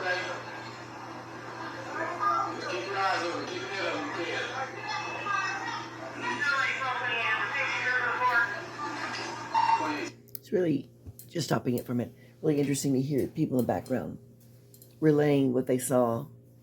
And I mean, it's no wonder she couldn't get anyone to, obviously, she had no one up there to testify on her behalf because,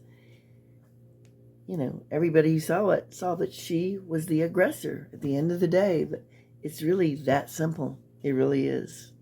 And it's just so sad for everyone.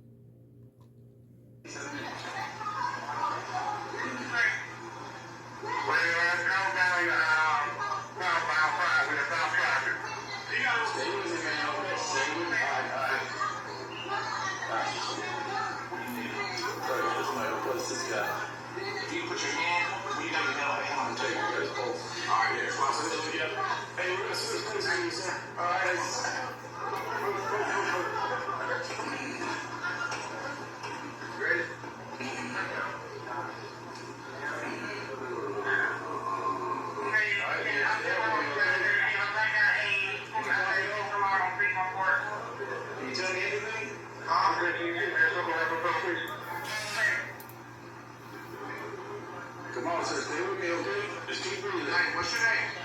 Just keep breathing, man, okay? I know it hurts, keep breathing. Come on, you look like you have before you come down on your phone, okay? That's the man.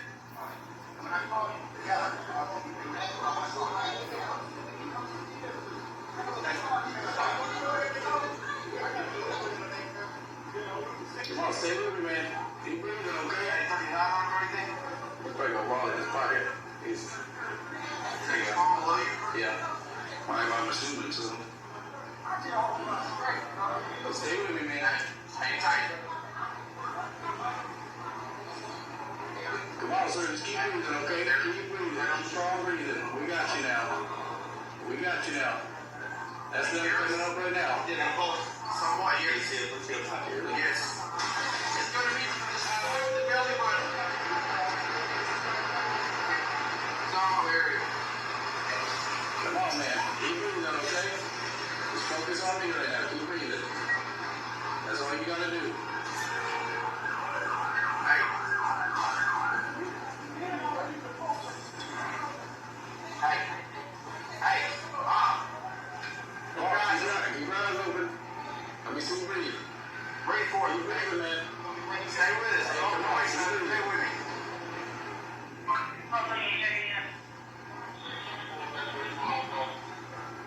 Hey, we got one. We got one gunshot here. Super weak pulse. Barely breathing.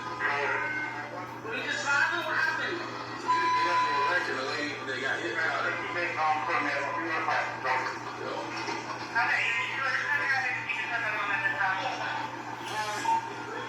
Barely.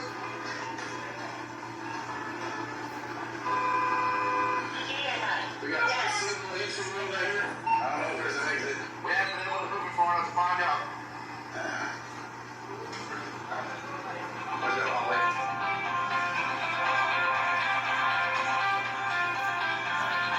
on, man. Keep breathing, all right?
this shit to a needles. I don't know if it's 30 or diabetic shit.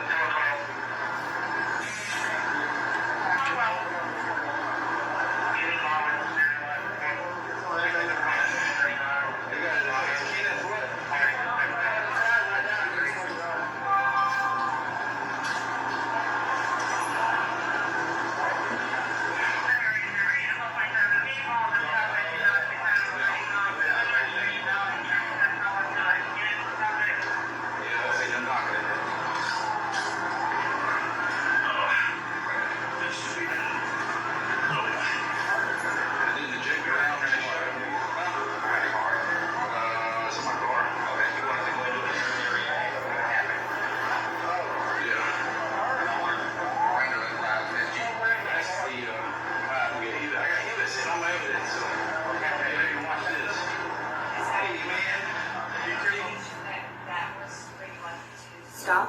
Okay. And then you also requested that you wanted Ms. Payne's second 911 call.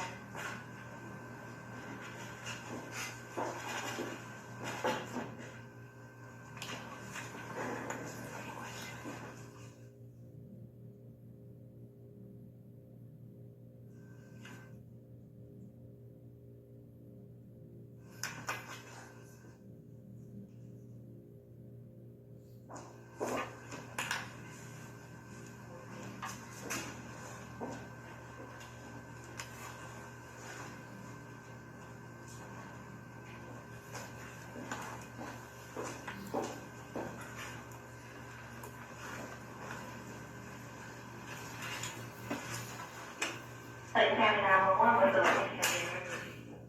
Yes, ma'am. I'm on Clark Powell and Sports Parkway, the intersection. I actually called about 20 minutes ago for an accident, and no one has shown up yet. But I am under the impression that the guy that caused the accident, who ran the red light, is drunk, and he's gotten back in his car, and he's looking like he's trying to drive away. Okay, can you get his tag number? Hold on, I think he's driving away. It's a red Dodge Dakota. What is he doing?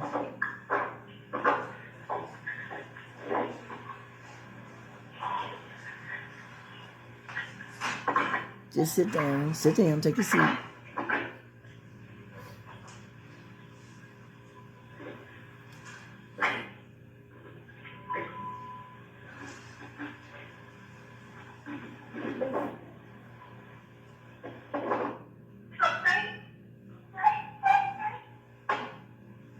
Okay, so he is going west, down Clark Powell, down Fort Parkway. Okay, so you couldn't get a tag number?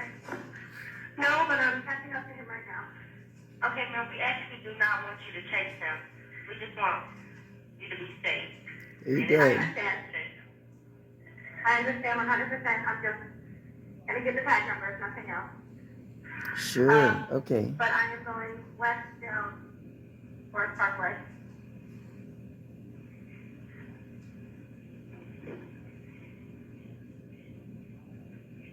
And we almost up to him. I mean, his radiator is busted and everything. I honestly have no idea how he's driving his truck. The way that it is.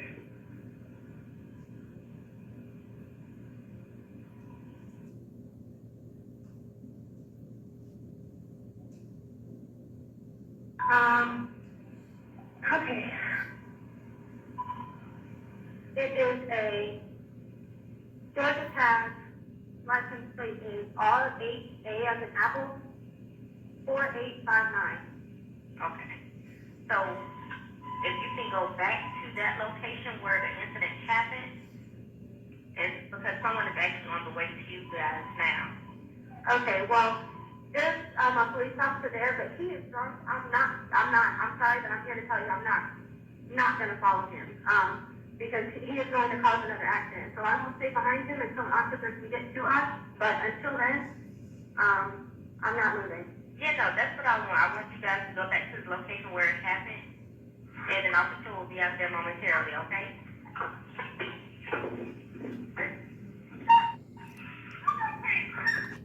sorry, I'm sorry. See, the way she was talking, there was nothing anybody was going to say that was going to convince her to stop. She was so determined to complete her task, whatever she thought it was. Nuts.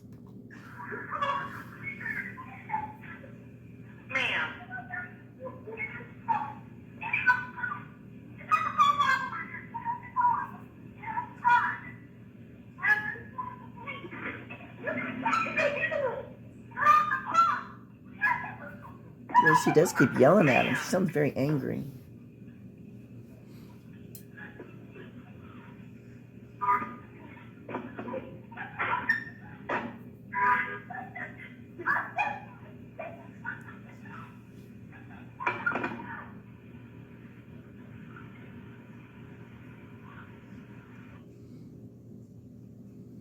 Here we go with the tears. Oh gosh.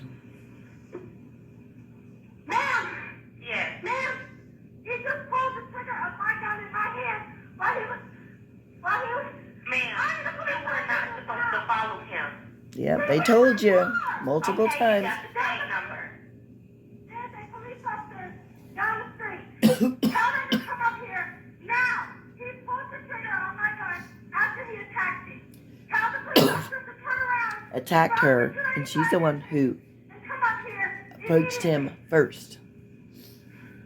No self-defense there, Hannah. Sorry, you were the aggressor. I now need paramedics. Almost like it's a big bother to her. I'd say he ain't.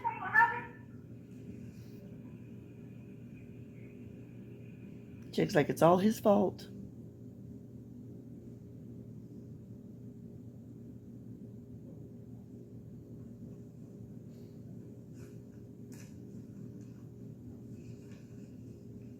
Okay, ma'am, where are you guys located now?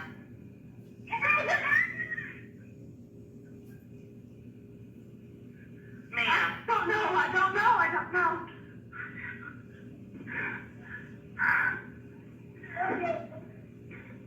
I did. See, she just said I did. Ooh, yeah, she knows that's a bad thing.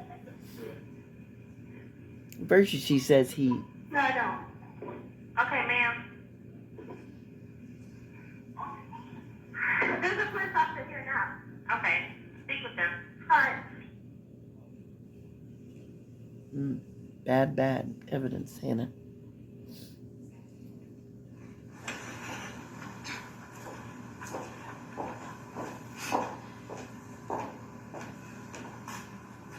Okay, so those were the requests for the videos and the 911 call. It's now 6:15. I can adjourn for the evening and ask that you come back tomorrow at 9 to deliberate. Are you willing to stay? Okay, all right. I'll give you some more time. So you may go back to the jury room to deliberate. They're gonna stay. They probably gonna wrap it up on that night, I think. I believe they do. I can't really remember, but I mean, they probably pretty much knew what they were gonna do, but they just needed to look at that evidence again.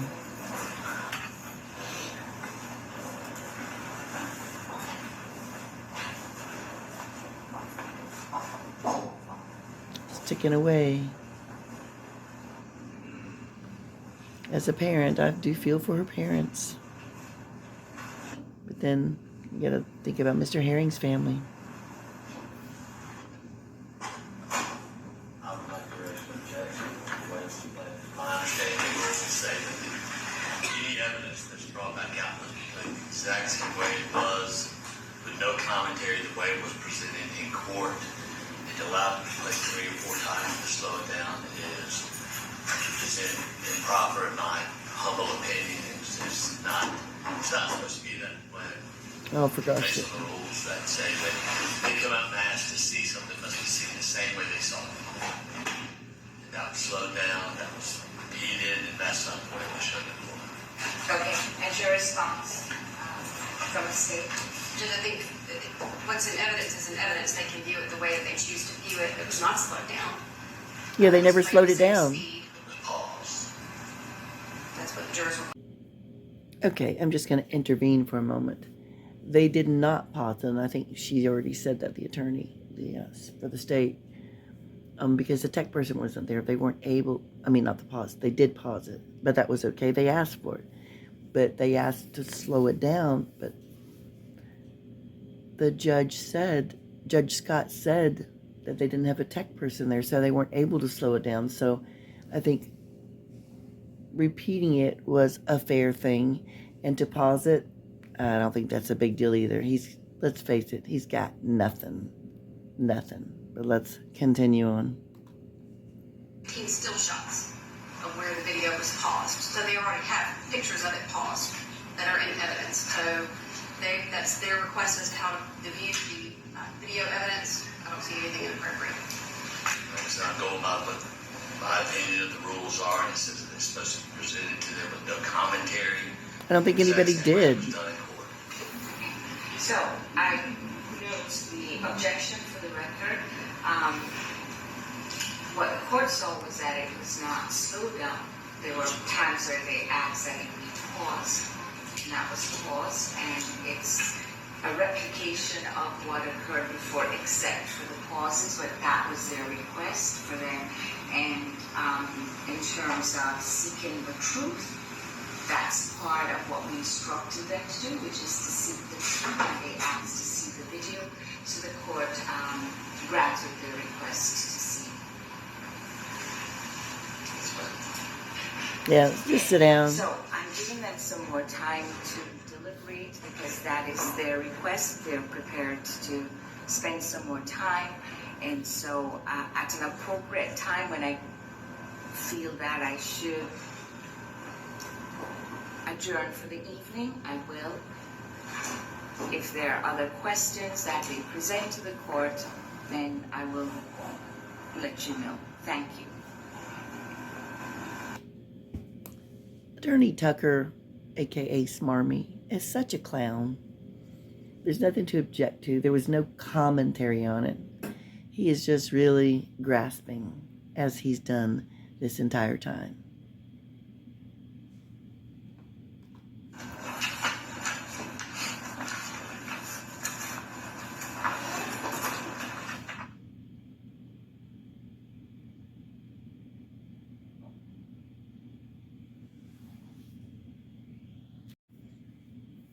Okay, they just came back into the courtroom. Let's see if maybe the jury is asking to view some more evidence, or if maybe they've reached the verdict, which, I mean, we already know what it is, but it's still kind of like reliving it.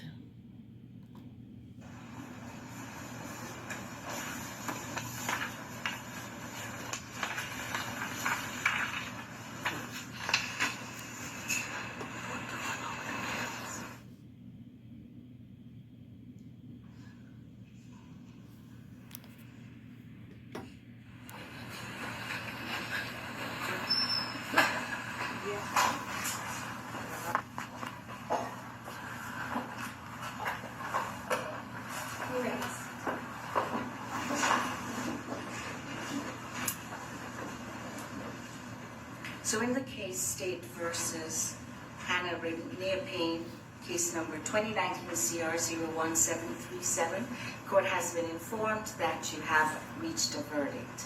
Oh, wow. Is that Okay. correct? Yes, ma'am, we did. Okay, and are you the foreperson? Yes, ma'am. Okay, if you kindly stand. Was your verdict unanimous? Yes, ma'am. Has a verdict form been filled in, signed, and dated by you? Yes, ma'am. If you would have the bailiff bring the verdict form to me, please.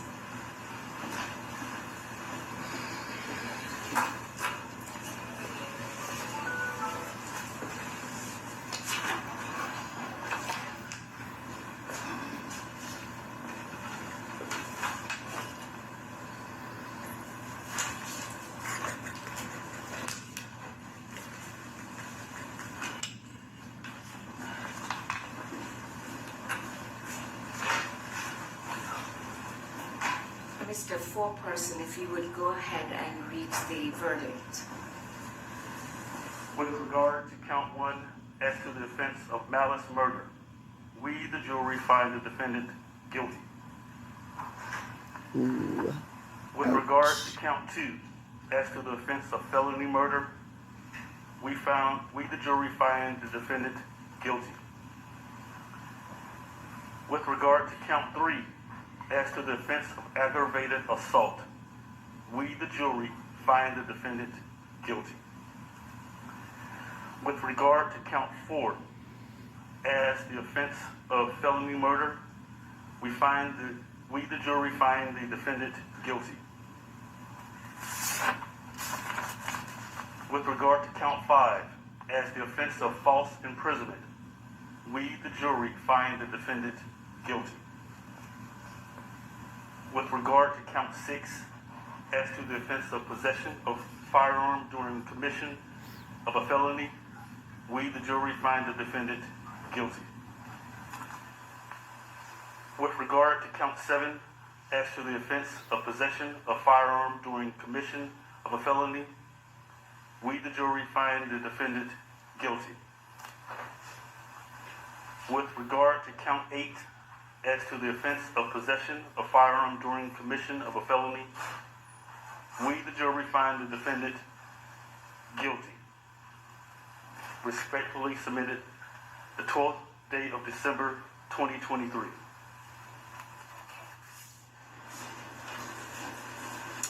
Counsels, is there anything further required of this jury before I dismiss them? If the court can poll the jury. Okay. I will poll the jury. And so I'm just going to go sequentially and ask you a number of questions to which you will respond. Foreperson, was that your verdict in the jury room? Yes, ma'am. Was it freely and voluntarily made by you? Yes, ma'am. Is it still your verdict? Yes, ma'am. Next person. Was that your verdict in the jury room? Yes, ma'am. Was it freely and voluntarily made by you? Yes, ma'am. Is it still your verdict? Yes, ma'am. Thank you. Was that your verdict in the jury room?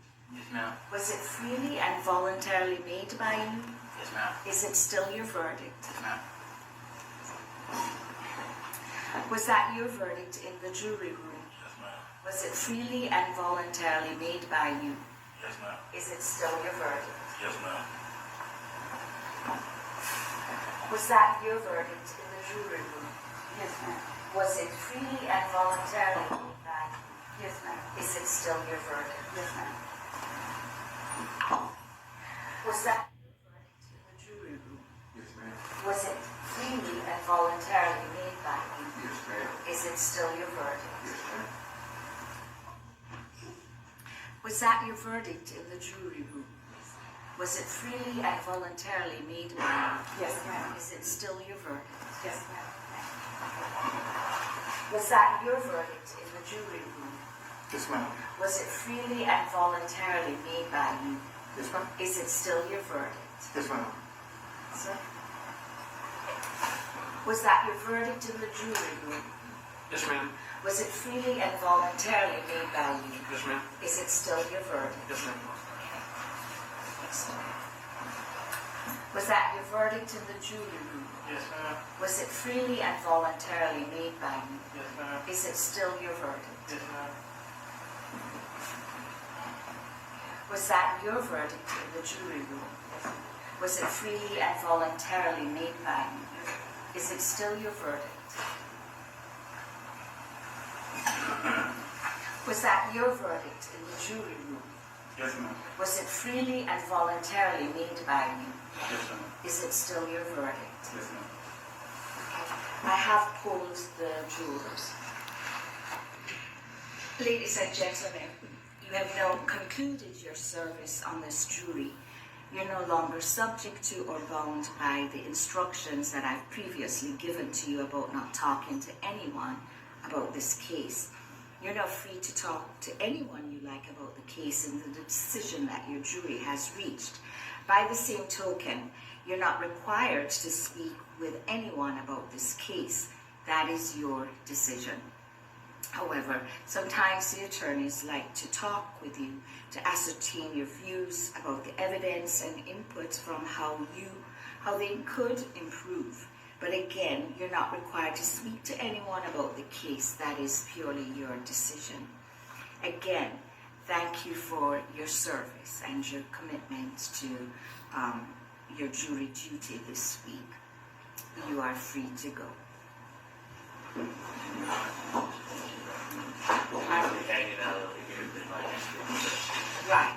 You'll be outside the Over courtroom? near the steps. Okay. Over there.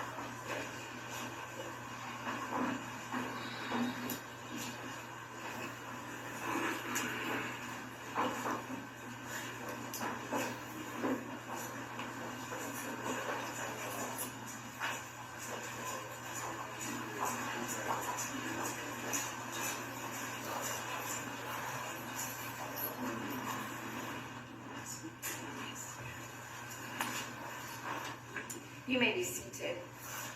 Miss Payne, I'm going to remand you into the custody of the Sheriff's Department. Oh, that's going to be rough, I'm sure. I don't know, her mom didn't want to look at that. It's just so unfortunate. It's something that didn't have to happen, and everyone could have been living their happy life. Oh boy, she needs to put a lid on that wailing though. Counsel, what Weeping. I do want to do at this time is set a date for the sentencing. My proposed date is December 20th, which is next Wednesday. Yes.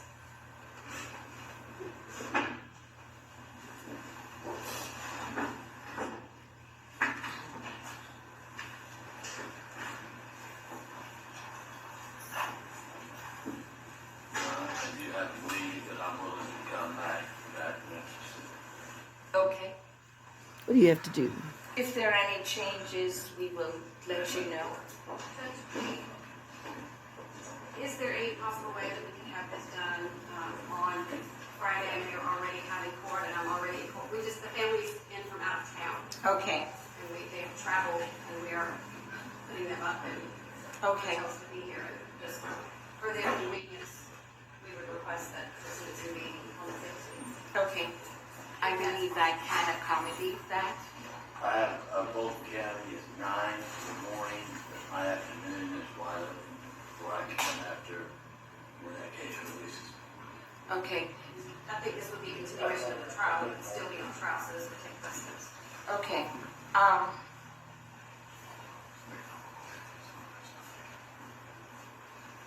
I can accommodate the 15th. I just need to see what.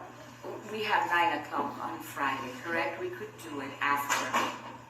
We could do it after. I could consider 10 o'clock on Friday morning. Okay. All right. Thank you. Court stands adjourned at this time. Thank you all.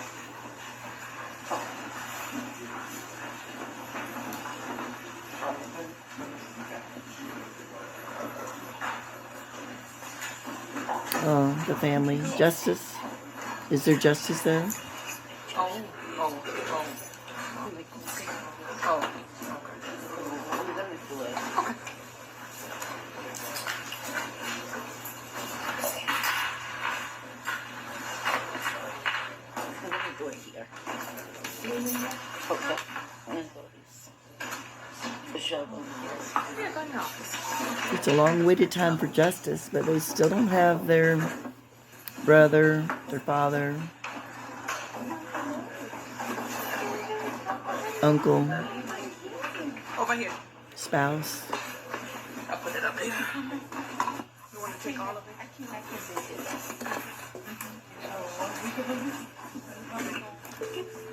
Exhibit 1, state exhibit 1 is on this.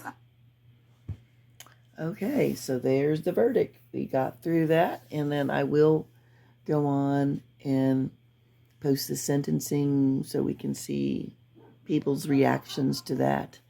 I'm sure people will speak on the behalf of Mr. Herring, and I would suppose somebody will speak on the behalf of Hannah Payne. Just a sad thing that didn't have to happen, but what are you going to do? Her mind was made up. This is how it all turned out.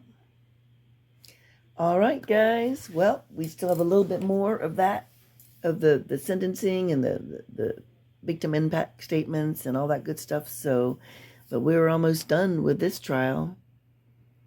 So, thank you all for watching, commenting, subscribing. I love you all. Hope you know that. I really do appreciate you all. And be kind to one another. Be kind to you. And I'll see you the next time.